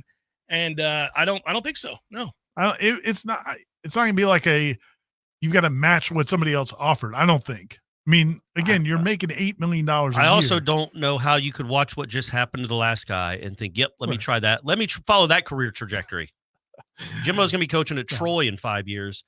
He was a national championship coach here and got to recruit the likes of Dalvin and Derwin. The one thing we do have to remind people, and this kind of a pseudo correction from something we said on the Smash the other night, there's some debate about whether or not Norvell is still represented by Jimmy Sexton. There was an article that said he was leaving with one of the other agents from that firm that went to Endeavor. And there's a question about whether, because Sexton's with CAA now. Anyway, Norvell, according to people at FSU, is still with Jimmy Sexton. But the only reason I bring it up is because it's not going to be about what Norvell pushes for. It's going to be what Jimmy pushes for. It's always what the agent pushes for. So Jimmy he gets a percentage. So Jimmy's going to be pushing, and he's trying to set the market. So he's going to go back to Florida State and say, look, man, this guy just went undefeated, went to the college football playoff. $8 million sounded great a year ago. What are you going to do now? So I wouldn't be surprised if they want more money, whether or not Mike Norvell really even is pushing for it. But I don't think it's going to be about he's not telling him, hey, Jimmy, don't do that. I'm perfectly fine. Like, nobody, I don't think nobody would. Yeah. And if you do, he does work for Mike Norvell. It's not the other way around. Correct. So when we say that Jimmy Sexton's asking for more money, Mike Norvell would be asking for more money. What I would say to that is that my belief, don't know this to be true, would be that if Mike did that, it would be because he would want money for other things. Like Mike's making 8 point whatever per. Yeah. I don't think this is like Mike going, oh, I could make 9. I think it's a case where could I get an extra $1 million or $2 million in the coffers for some things that I want? Could we get more punting stats on the video board? They've just disappeared, Ira, and they happen to have a Ray Guy semifinalist on this team, and all of a sudden now we can't get punting stats. Who, by the way, had a game for the ages. Yeah, man, he was one of the big Both reasons of those punters went to war, man. That was impressive. Goodness gracious. Michael writes, as a lifelong FSU fan and alum, this year has been much needed, in podcasts like this, Wake Up Warchant, and the wildly popular Jeff Cameron Show help fans like us, especially me, as a military member. Oh, well, thank you for your service, Michael. We appreciate that. Thanks, Michael. That is not always near FSU. And we're saying thanks, Michael, not for the compliment, but thank you for your service. Yeah. I'll say thanks for the compliment. Yeah. I really appreciate that, Michael. Both of them. Both things can be true. Get a closer look and connection to the team. So for that, I thank you guys. Now on to business. I don't know what the rules and guidelines are for the Ring of Fame, and I might be a bit premature, but I think Jordan Travis needs to be seriously considered for that honor. I thought he was going to suggest that we get up there. From 2020, well, that's a given when we retire, Ira. We got to wait like 10 days, and then they I was going to say, it's not going to be the 5-year wait with us. They'll do like a Clemente. They're in. It'll be a picture of the three of us. It'll be awesome. And people would appreciate it. I think it's well earned. We've been doing this a long time. Yeah. That's right. From 2021 to now, it's hard to argue that anyone has done more for moving the program from the bottom of the ACC barrel back to national recognition. When you think of a Ring of Honor member, it should be about a program changer who impacted the university, the community, energized the program, and Jordan Travis checks all of those blocks. Would winning the ACC be enough for this to happen, or is winning the national title the only way that it can happen? Do they have? It's not a Ring of Honor. It's just the numbers that are retired. Yeah, it's not considered a Ring of Honor, but it's kind of like, it's akin to. So they could retire the man. Look, I'm on record and we all are of appreciating and understanding what Jordan Travis has meant to this program because of the depths it was when he started playing quarterback here. I wouldn't have a problem if they did it Saturday. Like, honestly, I wouldn't. Like, no, I don't care what happens the rest of the season. They went from Jacksonville State, obsolete, and completely obsolete. Wondering if and when it would ever happen again. They were a punchline.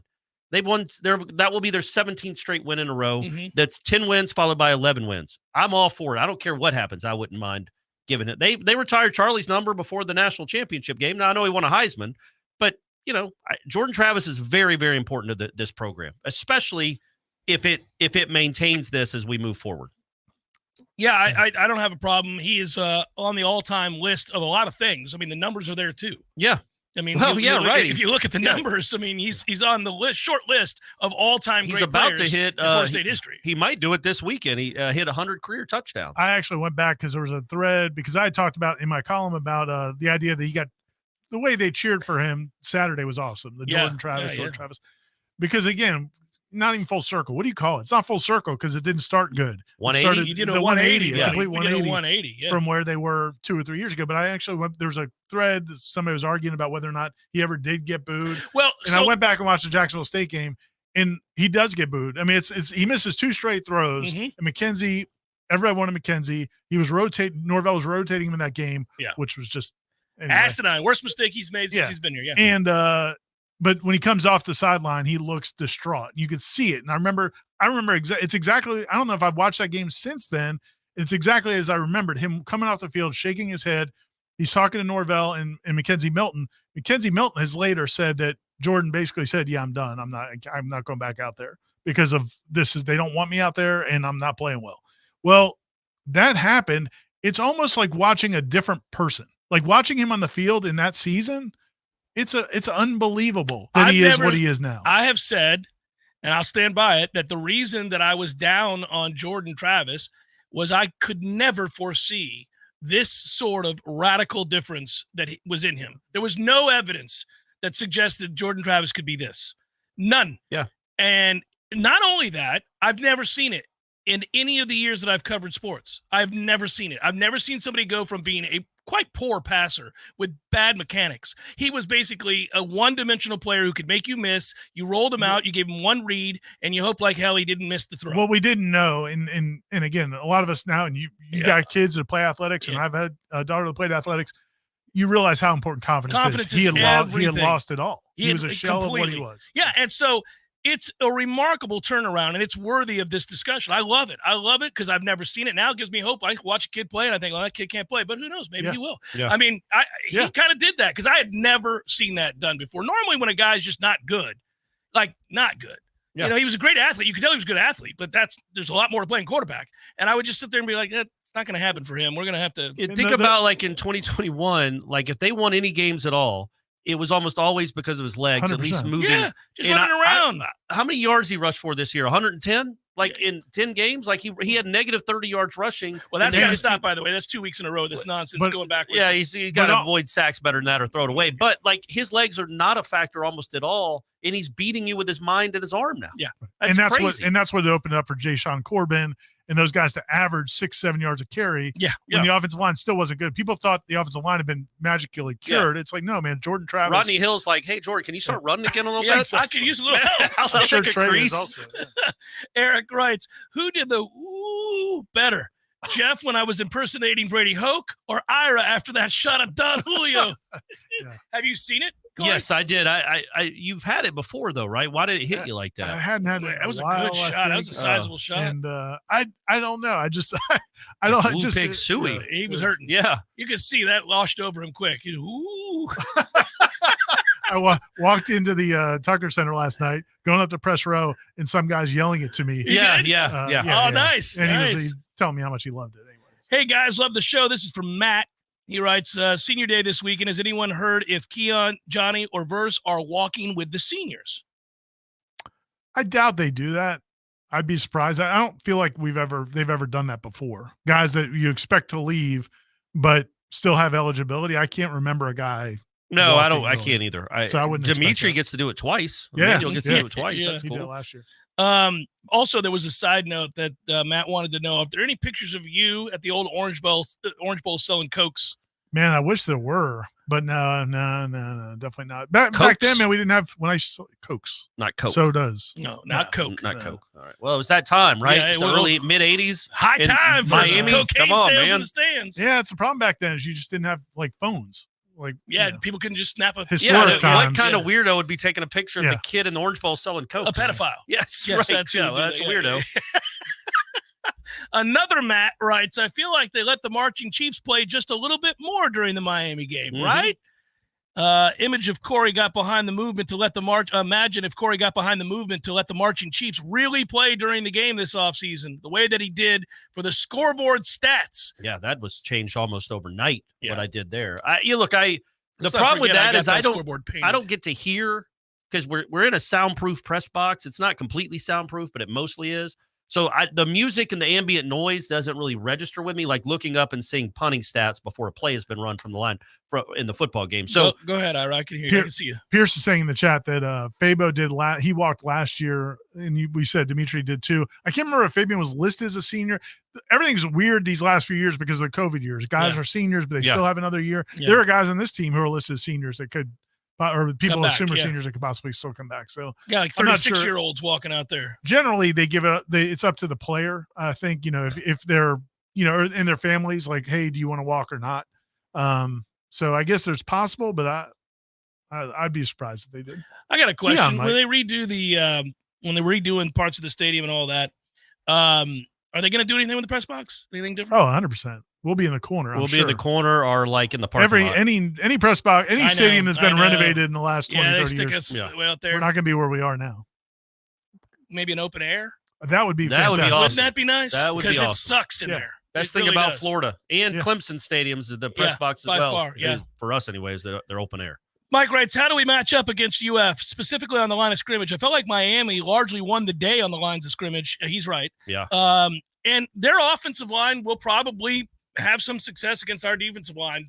Florida's got a decent offense. They just don't have a defense. So Their defense is so I bad. think this could be a shootout. Yeah, I think, again, it does help Florida State that the only offenses that have done a ton against them, and nobody's really done a ton against them, done much of anything, are mobile quarterbacks. And Mertz isn't mobile. So that does help, but he's good. He's good. He's a lot better than I thought he was going to be when he got here. Got to the state of Florida, I mean.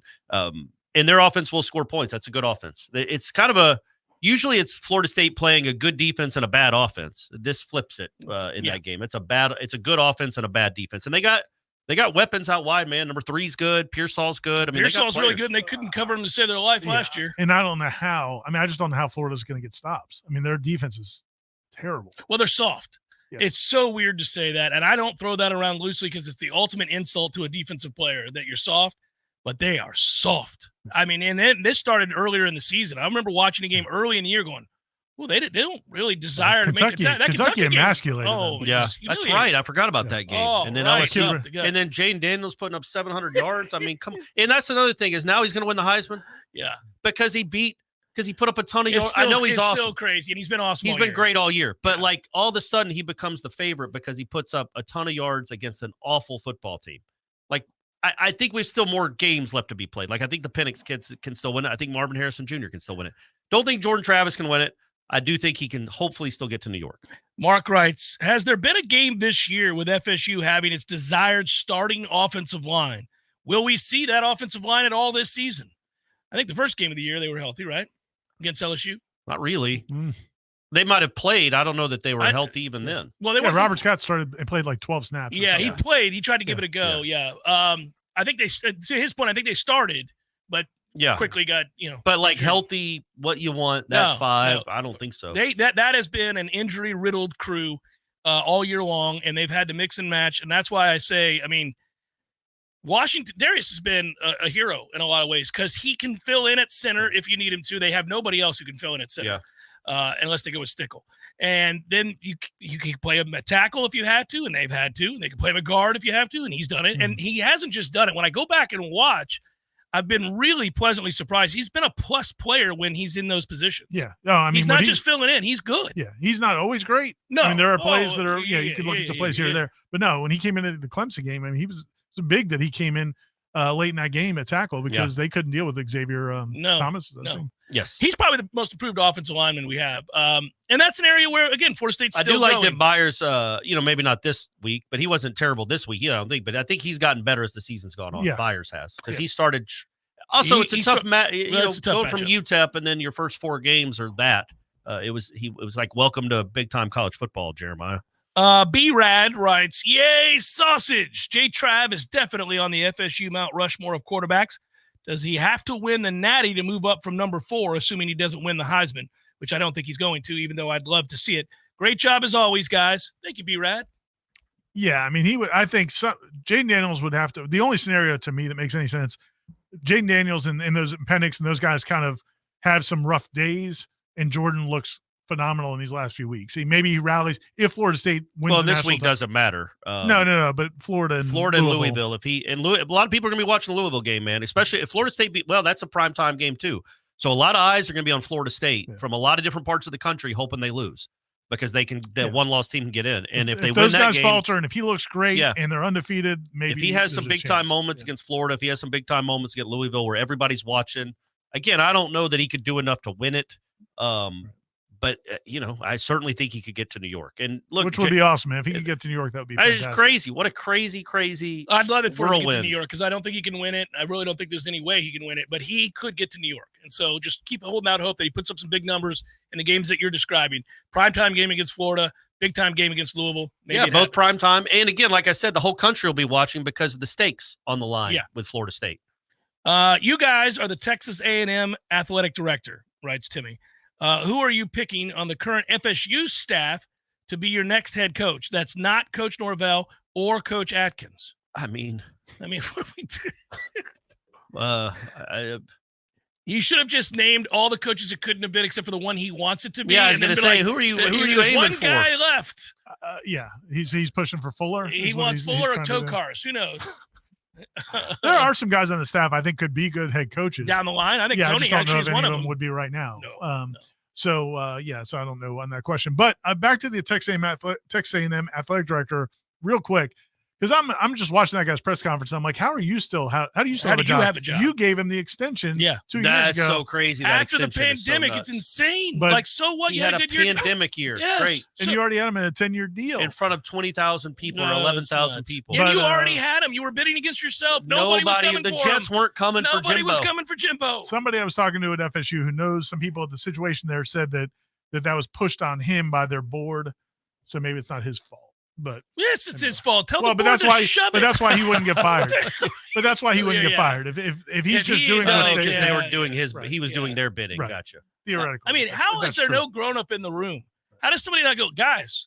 Why would we give him $77+ million and there's no redirect on this contract? Yeah. If did Michigan just call? What's going on? Did Ohio State Can somebody just answer call? this for me? I mean, I would be in the room saying, "Why are we doing this? We're bidding against ourselves. We already overpaid him. What are we doing?" Yeah, he's not going anywhere. Jesus, it's crazy to think about. It blows my mind. That was the worst contract in the history of sports. It's up there. It's up there. Seminole Headlines 93.3 Real Talk Radio Warchant TV continues in a moment.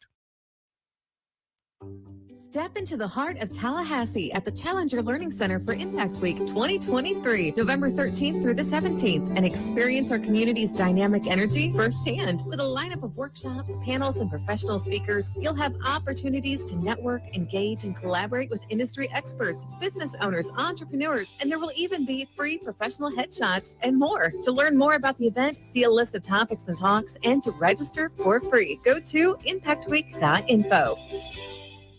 Barry knows cool. He's keeping you comfortable. Barry knows cool. You can put him to the test. Your heating and air conditioning system doesn't check with you before it takes a break. That's why we're always ready to help. Any day, anytime, anywhere. And with our annual service agreement, there are no overtime charges. Ever. At Barno Heating and Air, we will always be there for you. Barry knows heating and air conditioning. License CAC 1816186. The leaves are starting to fall, the temperatures will start to fall, and the prices are falling right now at Pinch a Penny Pools and Spas. Incredible dealer discounts up to $5,000 are available on all hot spring spas, the industry leader in hot tubs and spas. If you've never experienced the sensation and relaxation of having your own hot tub in your backyard on a cool evening, you're truly missing out. The cold months are coming, and now's the time to set yourself up for the best winter season you've ever had. Plus, you'll gain the added health benefits of reduced stress, relief of sore muscles, and better sleep. You'll feel so relaxed after a nice soak in your new hot spring spa. You'll experience some of the best sleep of your life. Head over to Pinch a Penny Pools and Spas on Greer Road and check out their huge showroom packed with the best selection of hot tubs and spas available. And ask about getting up to $5,000 in discount, low interest financing, and a free accessory to make your hot tub dreams come true. If you're ready to relax, Pinch a Penny Pools and Spas is ready to show you how. Excellence defines us, so we'll never let orthopedic pain and injury define you. TOC is a physician-led team of fellowship-trained specialists, providing the highest level of orthopedic care in the region. With 12 centers of excellence and TOC Now urgent care clinics, our patients access affordable, expert care fast. TOC, only experts. Schedule an appointment at teamtoc.com. I'm Caleb. I'm the lawn supervisor at Paul's Termite and Pest Control, and I really do love my job.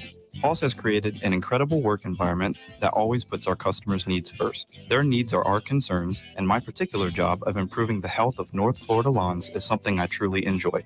I'm an outdoor person, and I get to be outside all day, watching the lawns run through the stages full of weeds to weedless to lush, grass-filled landscapes is very rewarding. I'm proud to represent Paul's. I'm Jay. Having the privilege to work with people like Caleb and all of our employees is truly an honor. There is no doubt that the staff of Paul's Termite and Pest Control is the best in our industry. All of our people are local, and local really does mean something. We're North Floridians. Our kids go to school here. We shop here. We build relationships here, and we honor our commitments. To all of our customers, thanks for trusting us to protect your family, pets, and home. For the elimination of termites, any other pests, and a greener lawn too, call Paul's. We'll get them all. Life is stressful. Dinner shouldn't be. That motto is why Register Sausage has been doing business in the Florida Panhandle and Lower Alabama for over 75 years. A proud sponsor of Seminole Headlines, Register Sausage always provides the best Southern smoked sausage to over 140 grocery stores and restaurants throughout the Southeast. Headliners have discovered the Register's difference. You can too. To find a store that carries Registers near you or to buy directly, head to registermeats.com. That's registermeats.com. Register Sausage. Yay, sausage! Seminole Headlines returns now. Head to YouTube and search for Warchant TV today to catch the show live or on demand. Now, here's Jeff Cameron, Ira Schofel, and Corey Clark. All right, boys. John writes. Are you going to read Stephanie's? You're not going to read Stephanie's. Well, that was in the chat. I'm reading the Twitter and Facebook questions. You want me to read? No, I didn't even. She was explaining. People that don't know, she dog went to comes A&M. in. Well, she grad was school. grad school, right? So she knew about the dog. She was trying to explain the dog. The Texas A&M dog. If they walk in with the dog and the dog looks at you, you get to go home. I think that's you get your degree. If it pees on your foot. They do it with every if the dog student. pees on your foot, it's good luck. You get to go home for the day. I would run all around looking for that but dog. You have to do campus. But you have to do the cheers. Like well, that ruins. But you get a 4.0 if you go up if the dog sides up to you and lets you pet it. That means the dog really loves you. You don't have to go to class anymore. That's a degree. They're all wooing that dog. Yeah, they love that dog. They've got treats in their pocket. Yeah, like, hey, little doggy, little rebel. And hey, little breaking news that I don't think we've talked about. I'm giving Brady a shout out because for some reason he's watching this. He did say that Jeremiah Smith has deleted all of his pictures on his Instagram account that have him in an Ohio State jersey. telling you, man, I feel good about this situation. I don't know if that's true or not. That's from Brady, not from me. I don't think he's making that up. He might. Well, who knows with him? And I also feel very good about that situation. That's all I'm going to say. Thanks for the report, Brady. Yeah, there you go, Good Brady. job. Way to lock it in. Breaking more news than his dad. John writes, Deloach has been a huge asset with the Blitz this year. How important was his strip sack at Clemson and being where we are this season? Does that play make the short list of best Florida State defensive plays for any of you guys? It's up there. Let's see how this season turns out. But yes, it's a huge play. It was pretty funny yesterday because I was asking Adam Fuller about his sacks and the way he blitzes, and Adam Fuller's like, "Yeah, he had a pretty big fumble that he forced too." Yeah, it's a huge one. Hey, you're an old time guy like me. Was Chris Cowart a linebacker or a defensive end? You remember him? Yeah. He played. He stood up. Yeah. Okay. All right. Because he's got the record for most. Deloach's 7 sacks are the most sacks by a Florida State linebacker since Cowart in '93 had 7.5. But I thought other people have said he's a defensive end too. But again, I think he's listed on Noel fan as outside linebacker. So I think he's probably one of those guys that probably stood up. I thought he was a hand in the dirt guy. Deloach never is. I thought Cowart was. But if he was an outside linebacker, if he had his hand in the dirt, they wouldn't have called him an outside linebacker. I wouldn't have thought. Yeah, but I thought he was. I remember him standing up, but there were probably moments he had his hand in the dirt. Defense has changed a lot since back then. I mean, but yeah, you can. But always 7 sacks from a linebacker is pretty insane. Good for him. No, he's been good. Burke writes, if Georgia and FSU are in the playoffs, would you rather we play them in the first round with the extra time to prepare or national championship game with both teams only having 1 week? I'd rather play them the first game because I think if you beat them, you're going to win the national championship. I think the other way to look at it, though, is that somebody else could take care of them for you, and you don't have to. Perhaps. You know what I mean? Maybe you get Ohio State and then Michigan or Ohio State and Washington. Beating Georgia. They might. Nope. I mean, you think Michigan could beat Georgia if they just ran it 31 straight times? Nope. Nope. You don't think that would happen? I don't think it would happen. Do we think that hurt J.J. McCarthy's Heisman hopes? I mean, in fairness to J.J. and to Michigan, I don't think it's a bad thing they did that. It's emasculating and humiliating for Penn State. Yeah, a lot of people have said that that's an indictment of him. It's not. It's telling the other team. Like, but we know you can't beat us. There's no way that's their second biggest game of the season. Yeah, no, he's not winning. He threw 8 passes. He's not a Heisman candidate. But he was. But the point would be, that is, if you're Penn State, you're not a real program. Yeah, I mean, they lined up in your stadium and ran it 30-something straight times. I've solved the Chris Cowart mystery. All right. According to Noel fan, which is the Bible, in 90 through 93, he was an outside linebacker. Right. A linebacker 6'3", 230, 225. He gained weight from 215 to 235. In 94, He was a defensive end, 6'2", 240. Okay. He somehow lost an inch, but gained some pounds. Hey, don't trash and became a defensive. The Bible you just Yeah. called it, man. Come on. He's getting this from the media guy. This is just some propaganda. NoFan.org is a great site. Go to it. Yeah. So he in 94 he moved to defensive end, but 93 he was still an outside All right. linebacker. Okay. But to your remember it was point, an outside linebacker. it is more. It's more amazing for the kind of linebacker that Deloach plays compared to an outside linebacker. And even Perkins I don't even know if Perkins had 7 sacks last year for 7 sacks for LSU, and he was coming off the edge. Deloach is just coming up the middle like a missile. Well, really quickly, I want to answer that question. I want to hear your answer. I'd rather play Georgia first. You get that long layoff from the time you win the ACC championship game. Also in New Orleans. And then you play in New Orleans. Yep. You've had, weeks to prepare 4 for weeks. Georgia, 4 weeks. as opposed to 1 week if you win the week before against somebody else and you face them in the championship game. That's a good point. I'm playing them first to get it over with. And also, again, if you beat Georgia, you're probably going to win the national championship. But it's not like if you beat Georgia, you got TCU or San Diego State waiting for you. You got a good team waiting for you. But imagine the confidence you'd have if you just beat Georgia. Yeah. I just think it'd be cool to be in New Orleans for New Year's. I'd rather be in Los Angeles, but that's okay. Yeah. I get what you're saying. I'm fine with the. I'm on the record as saying I'm fine either way. Either way, you're going to be happy. If we're covering a team in the playoffs, yes, man, woohoo! Play it in the Shreve. Play it in a parking lot. Yeah, let's go to Shreveport. Play it there with the pig on the roof. That's where we were. Those poor people of Shreveport. How many years ago was that? They've heard 6 you years just ago. rip their beloved city. They haven't forgiven him. Well, I mean, come on now. Do you think Fuller's rope-a-dope defense and defensive end substitution pattern is okay, or do you think it may cost us an L in the next 5 games? Well, I don't think that they'll do it to the extent that they do it against anybody in the playoffs. Let's just put it that way. They shrunk it a little bit on Saturday. And they're going to continue to shrink it against the better competition. Not enough to my taste. I just don't understand why they – we're not doing this again. A couple weeks ago, though, he was mixing and matching. It wasn't always 19 and 54 out there. He's been back and forth. Yeah, but the Miami game, they were out there at the same time. We're done with it. Yeah. Real quick, though, there was a new little tidbit of worth discussing today. Braden Fisk talked today. The video's up on Warchant YouTube. He said that – because we were asking about Western Michigan, he played 60 snaps a game, so he never thought anything of it. Yeah. He said his body feels better now than it would at the end of those seasons for sure. But he did say, like, Odell and I talk about it all the time, and he said, Odell tells me I'm doing it for you. So I wouldn't be surprised if some of those guys would like to be out there more. I think they would. Because they can get better need him out there numbers against really elite competition. You're going to need those guys. And Norvell, and we brought this up 6 weeks ago, when they get to a game where they do have to play 50, 60 snaps, will they be in condition? Norvell brought this up a week or two, or Fuller, that they practice them in a way that they'll be able to do that. So I believe that. Yeah, again, I just, you take the lead. They have the ball at their 8. Here it comes. I know what's happening. Maybe have your best players on the field. Okay. Hello, gents. If North Alabama hasn't played a Power 5 team. I've been clear on that. Noted. Okay.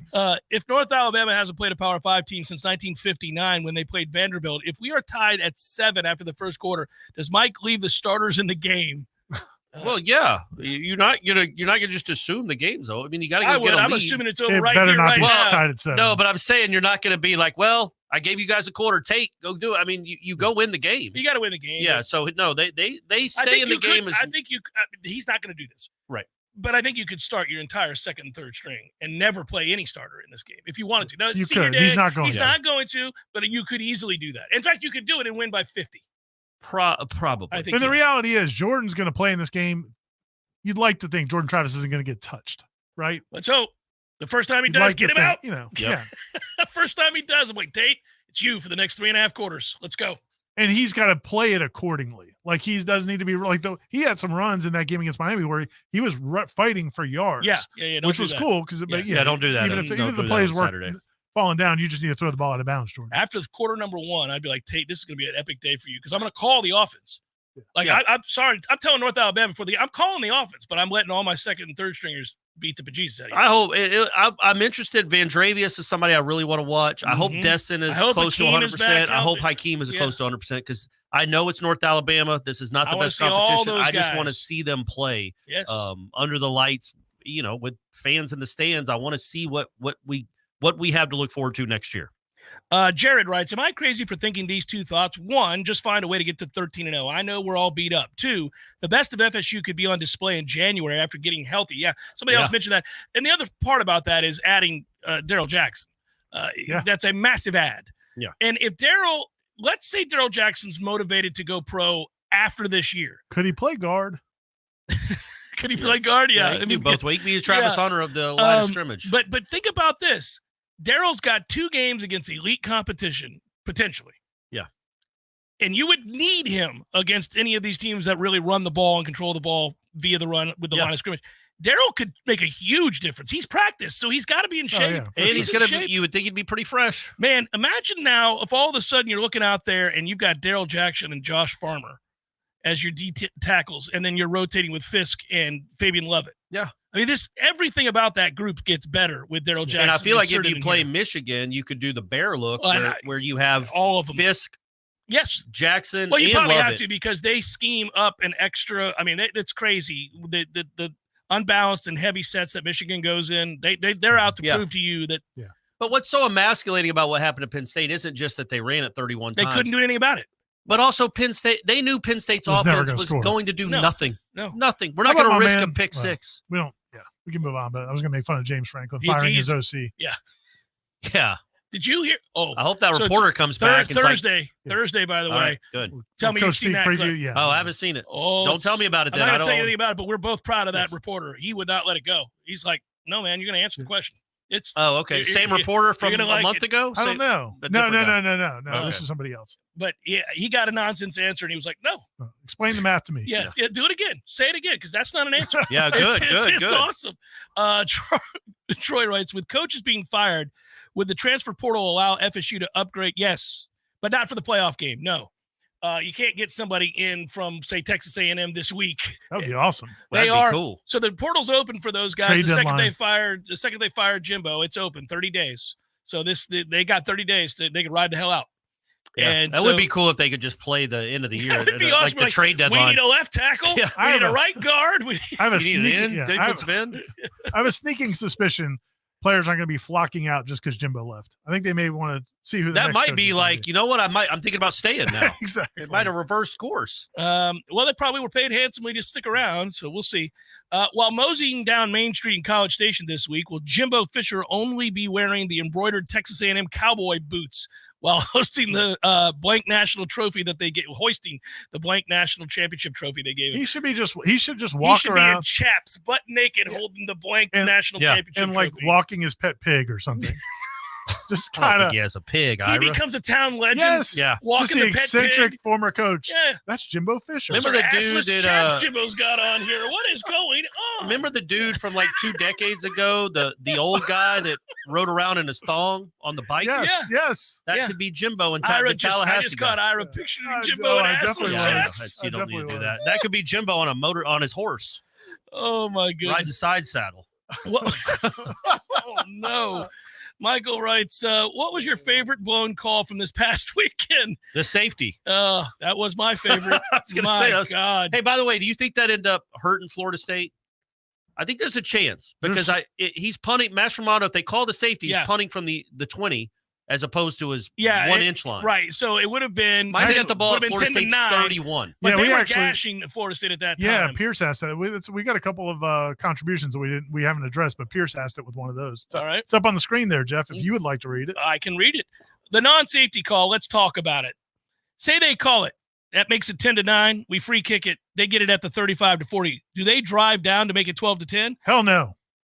He goes, I don't think so. Really, I think that helped UM. Maybe. I don't know. We were getting gashed at the time. All of the momentum in that moment was Miami's. They were running the ball successfully. But they had not shown. They did have one drive with 2 plays where, I don't know, the defensive ends running up. Well, I'll just say we'll never know. Yeah. But they had gotten the run game going there. We looked like we were on our heels, and I couldn't wait for halftime. I got you, but you were gifted them 3 points. You did. And I don't know that they were going to score again if you gave them the 2. I'm just saying, I think Pierce's point is valid, that it may not have been, because I think there's a perception, if they called that safety, Florida State's screwed. No, not necessarily. No, not necessarily. Also, they got the ball at the 31, They kind of late in the half. But if they get the ball at their own 35 late in the half, maybe they're a little more conservative. because they don't want Florida State to get the ball back. But also, they have that crazy kicker who has a leg. He could kick it from 80. Yeah. So if you're across midfield, Cool to you got see a him chance. miss one, by the way. Yeah, nice. It was nice. Yeah. Yanked that bitch left. It was great. You know who didn't miss one? That's right. Old Fitzmagic. Hey, this person wants to know. Thanks, Pierce. Appreciate that. Thank you, Pierce. Josh wants to know, is it time to bench Cypress and Noles? Not Cypress, but you can bench Noles any day now. That's just me. I forgot he was the one, their first big pass of the game on the little screen. Yeah. He bounced off Noles to get the extra 30 yards. It's all documented. I mean, not going well. Tough times. That's just funny because I agree with you, Panama Noel. Is it okay to be irrationally mad? Because if we stop them on that long pass, we go back, we're going to score and win that game 34-13. We are going to win that game. We're going to win that game 34-13, and we are going to cover. I was mad because, it's a ludicrous angle, and I think he closed his eyes. I don't know what he's doing. But it did. It turned it from not being a game to, like, we're sweating at the end. We're going, what the hell is this? Yeah. And, like, in 1 second. It had no business being a game. No, Florida State had totally taken over the game in the second half. They had run 22 plays for 15 yards. Well, they were they were until done. that game, They were until done. that play. And also I wasn't a huge fan of the. So Florida State got the ball back up 27-13 because he threw it off the referee's face. Yes. Yeah, but that's the defensive holding wasn't called. No, right. So if the defensive holding is called, or if he doesn't hold him and key on, that's a 70-yard, maybe a 70-yard touchdown. But I didn't like that they snapped it with 22 on the clock, but whatever. They had a chance with the offense. They had an offensive possession with the 14-point lead. I think that there was no. Yeah, but you can't blame the possession when you have a receiver streaking wide open. I can blame that first down run that got 0 yards again with the four dudes out wide. He shouldn't have called the 0-yard run. The four down. Well, it was the four wides that they did the whole game. They couldn't do anything. We missed Khalil Young also. Khalil wants to know. Thanks, Khalil. Appreciate it. Khalil wants to know or you can read it, Jeff. It's up on what I want to continue to happen is college football media continue. What I don't want to continue to happen is college football media continue to downplay 2013 FSU because of what became of Jimbo and Jameis. Yeah, very good point. I don't know that they're ever going to get their credit because they were hated for all the perceived things that, people believed about Jameis. And, Jimbo has gone on to be a guy that's not real likable. So I just don't know that it's just never going to happen. It's just never going to happen. Even though that was a great team. Looking at Jimbo's offenses the last decade, there was one of his offenses that did that. Should tell you how good that offense was. And did not run at pace. That's what I'm saying. It's crazy. They were slow as hell, and they still scored. And never went for it on fourth down. It was efficient as hell. Yeah. I mean, that's just the efficiency numbers that we look at now to describe games. When you go back and look at success rates and all that, I want to go back and apply all of the modern numbers that we use. Get your Frimrow up in there and see what's start taking a look at it. I mean, I already know people have done that, and it is one of the most efficient offenses to ever play college football. But, man, I want to dive deep into that and see that because that's crazy, the per-play stuff. But it's like when you were a kid and you play, like, RBI baseball or any of those games where you can put, like, an all-star team together. And, you just there's nothing. It doesn't – yeah, exactly. Everybody you've got – You remember one year Frank Thomas, you couldn't pitch to him. Oh, it was a home run matter. every effing time. I would try to throw the ball in the dirt. Yeah. It's like Barry Sanders and Tecmo Bowl. You guys drive me nuts. And Bo Jackson and Tecmo Bo Jackson. Oh, it was impossible. And then A. Wright also had one real quick. Jesus Lord, everybody. Hey, we got to catch him up, buddy. Okay. Hey, guys, any early thoughts on how the men's basketball team will fare this year? They already look night and day better than last year. Well, they've won 2 games to start the year. That is already a lot better. They started out 1-9 last year. 1-9 last year. They've surpassed their win total, so they're not incompetent. We're not going to – I'm telling you, Taylor Swift may not make a lot of appearances on this year's show. That would be nice. It would be nice. Just get to like the 17-18 win mark, which is doable. Make the NCAA tournament. Is she riding a mouse or cat? I don't know about that. Yeah, she's That's riding on a cat. Yeah. It's a unicorn cat. Oh, a unicorn cat. Do it again. I want to see it. There you go. Unicorn Okay. cat. All right. That might, yeah. All right. That's Stephanie's wallpaper on her phone. Is that? Seminole Headlines, 93.3 Real Talk Radio Warchant TV continues in a moment. Your local news now. A man was arrested and charged with attempted murder by the Leon County Sheriff's Office after stabbing a woman multiple times with a knife. Deputies were called to a residence in the 1600 block of Alshire Court North around 9:40 a.m. on Saturday. When they arrived, they found a woman outside of the residence suffering from stab wounds. She was transported to a local hospital and treated for her injuries. Brian Gilmore, 23 years old, was arrested at the scene. He was found holding a knife just outside of the residence. It's being charged with domestic violence and premeditated attempted murder. The Leon County Sheriff's Office is investigating a suspicious mysterious death near Carr Lake after a man's body was found around 9:30 a.m. Thursday. A family member confirmed that the victim was 22-year-old Artez Moore of Bainbridge. The Bainbridge man was visiting Tallahassee at the time of his death. Anyone with information regarding the incident should contact LCSO detectives at 850-606-3300 or to remain anonymous, contact Crime Stoppers at 850-574-TIPS. This is Rachel and through Real Talk 93.3 Local News Update, brought to you by Macklemore Systems, Tallahassee's go-to Mac store. Check them out online at MacklemoreSystems.com. This is meteorologist Paul Trombley with your Real Talk 93.3 weather update. High of 64 this afternoon under overcast skies with scattered rain showers likely. Northeast winds 8 to 15 miles per hour.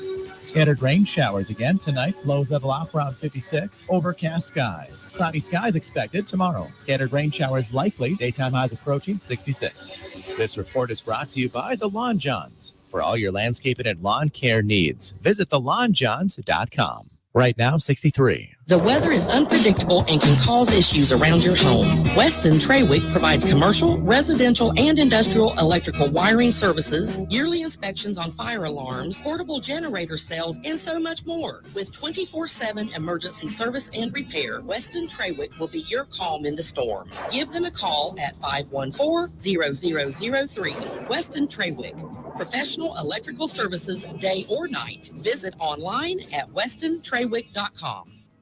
The kids are back in school, and that means more homework, more projects, more research, and more screen time for the kids. These days, you can't get much done without using a phone, tablet, or computer, so you'll need all your devices working properly. Macklemore Systems is here to help. Not only can you get repairs, upgrades, and replacements, but you can also get expert advice, guidance, and consultations on how to maximize the use of your Apple gear. The Trapper Keepers are gone, and in this digital world, Macklemore Systems are your digital experts. Online at MacklemoreSystems.com.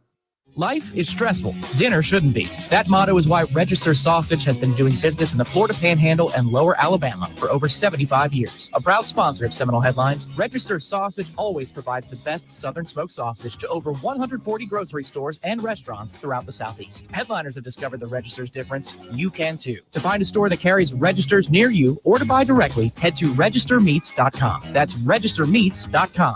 Register Sausage. Yay, sausage! Seminole Headlines returns now. Head to YouTube and search for Warchant TV today to catch the show live or on demand. Now, here's Jeff Cameron, Ira Schofel, and Corey Clark. Jared, thank you so much. No question, just showing some appreciation for all the work gents make every Tuesday a little easier to get through. That said, F Miami. Good job, Jared. Good 3 in a row, job. Jared. That 3 is in a row. awesome. That was for you. And McCluskey. It's like a cop McCluskey. character. I was going to say, hey, yeah, McCluskey, get in here. 70s. He's walking the beat. Yeah. McCluskey's drunk at the office. It's 2 o'clock. He's got the but he's a bottle in his- damn fine He's cop. a great detective. Yeah. Would Alabama beating Georgia be the only way an undefeated FSU misses the playoff? No, we're going as an undefeated team. We're going. It would be the way that Georgia misses the playoff. Georgia's done. Yeah. At that point, that's it. Forget it. Yeah, I guess the fear some people has is if Alabama beats Georgia and looks so good, and then everybody else is undefeated, and you have 4 undefeateds plus It Alabama. couldn't be 4. The most it could be is 3, because Ohio State, Michigan, one of them won't be. No, so but the most it could be is Ohio Washington- State, Washington, and Florida State would be undefeated in that scenario. So one of those gets in. Yeah, and Oregon's going to beat Washington. You know what I'm by the way, saying? so- Like Ohio, there'd be 3. The most there can be. Oh, but the question would be, could Alabama and Georgia both? Could get Al? in? Yeah, could Alabama and Georgia? And I just don't see how that would be possible. No, they're not jumping them. And also, you have to remember, Florida State's likely going to be playing a top 15, top 10-ish team in their Yes. own conference championship game. That's an interesting game this weekend, by the way. Louisville, Miami. I mean, Miami's got to be dead in the water, I would think. You'd think. Because they're going back to Van Dyke, who knows they don't want to play him. They just played a kid who peed on himself during the game and completed 8 of 30-something passes, 8 of 27 passes, and only put him in when the other kid broke his arm. Yeah. So Tyler can't be feeling a lot of confidence from the team right now. Probably not, but I mean, they did find ways to win games with Tyler out there. Yeah, I mean, Louisville did just almost lose to Virginia. Like anything could happen in that game, but you're right. And it's at Miami. We keep waiting for the Miami quit to happen. And That's true. They kind of haven't quit. But there is a chance this could be the week. Usually when they lose to Florida State, they That's do a quit. wrap. That's a wrap But on the season. I actually will give them a little bit of credit here. They didn't quit after Georgia Tech, and they really could have quit on their coach then. Yes. Especially They should have. They should have been on he mutiny. rolled him right Yeah. afterwards, which was crazy. But they didn't quit on him then, and they sure as hell weren't quitting against us on Saturday. So I don't know if there's that. Maybe the quit's out of them. Yeah. Hope not. Yeah. Not. That would be the great question of Mario's press conference. Coach, why is this team not quit yet? Yeah, man. We're used to. Usually you guys quit all the time. Yeah, that would be a hilarious question, by the way. I mean, you go way back with Miami. You know of which I speak. Yeah, you guys quit all the time. With the regularity. The quit usually comes by now. Yeah, what's going on? Smooth Noel writes, "What's up, my boys? I'll get right to it. Do you think A&M? Do you think at A&M they walked in with the dog to fire Jimbo? That'd be great. Jimbo sit down. We talked with Reverie, and it's over. It'd be like that Goodfellas scene where Jimbo walks into the office and he just sees Reverie waiting for him. He's like, "Oh no, this is it. This is how it ends." Every time I watch that scene, that is so good. When Pesci walks into the garage and it's empty, and he's like, "Oh," like doesn't even get it. Such a likable character he was too in that movie. Feels good to be 10-0. Writes not Pirate Roberts. J Trav selling shirts for $27.20 and a Saturday special practice for the backups.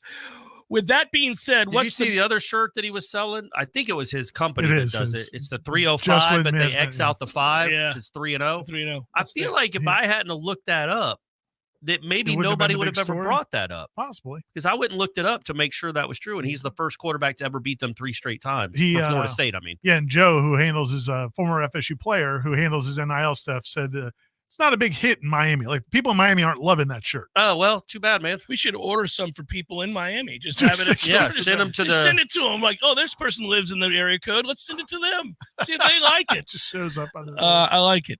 How tough? Okay, we already have that one. How tough will the Gators game be? Ira and I think it's going to be a little bit tougher than a lot of Florida State fans think it will be. Yeah, I mean, that spread isn't going to be more than 10, right? No. Yeah, it's a close game. It's going to be a close game, probably.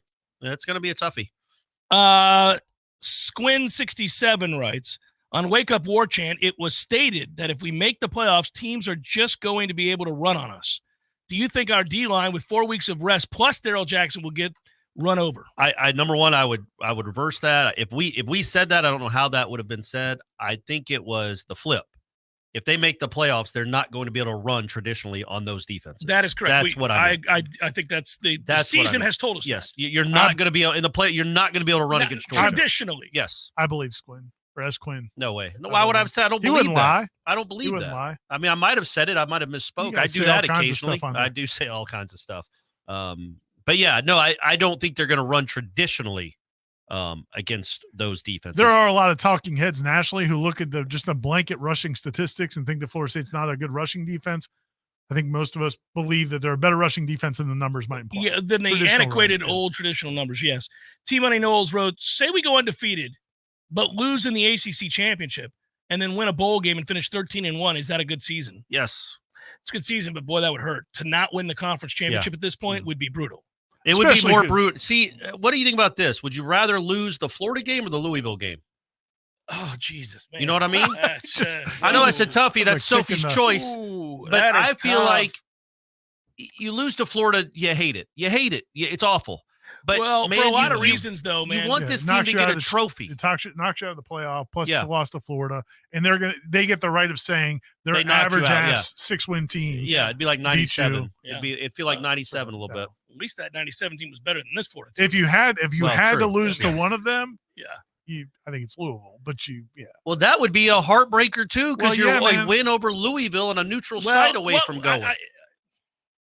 I don't like this. How about we don't even let's not even do this exercise? I don't like this at all. That's a better idea. What about if they lost to North Alabama? Would that be more crushing? I would prefer that over either one of the other two, frankly. Here's the other part of it, though, is the reason it would be so devastating for Louisville is because we don't think this is a good Louisville team. Like, it would be one thing if North Carolina had a good defense, and they had Drake May. Oh, yeah, they came in 11-1. Yeah, you're like, man, they're good. What are you going to do? Yeah. Louisville's quarterback doesn't scare you. No, but they're fine. Yeah, they're what they are. And Louisville's very well coached, and they will be for as long as Brahms there. That was a great hire. It was a smart move. And if he gets an offense in there, it's going to be hell to deal with because he's a good coach. But not special. I think we'll be all right in that game. Yeah. We have less than a minute. I'm not answering more questions. We got one last one. Oh, go ahead. Till Dog. All right, Till Dog. Thanks, Till Dog. Old Till Dog got in at the last second. Why didn't they wait until the end of the season to fire Jimbo so we could see the Christmas tree on the curb? Yeah, good question. Where's he gonna? I wonder where he'll be spending. Well, one of his ranches, I guess, he's got a sizable ranch. Ross Bjork should have called him and said, "Hey, Jimbo, we need to meet with you. Bring your Christmas tree. Christmas tree. Yeah, throw it on the lawn here." I just love that. Oh, we got 10 seconds, guys. Good work out of you, Ira. Enjoyed it. Good work out Always of you, Corey. a pleasure, Jeff. Always. Good job, director. Thanks, Be well, everyone. everybody. We appreciate you. Have a great rest of your day. Peace. This is Jamie McClenny with Trek Financial and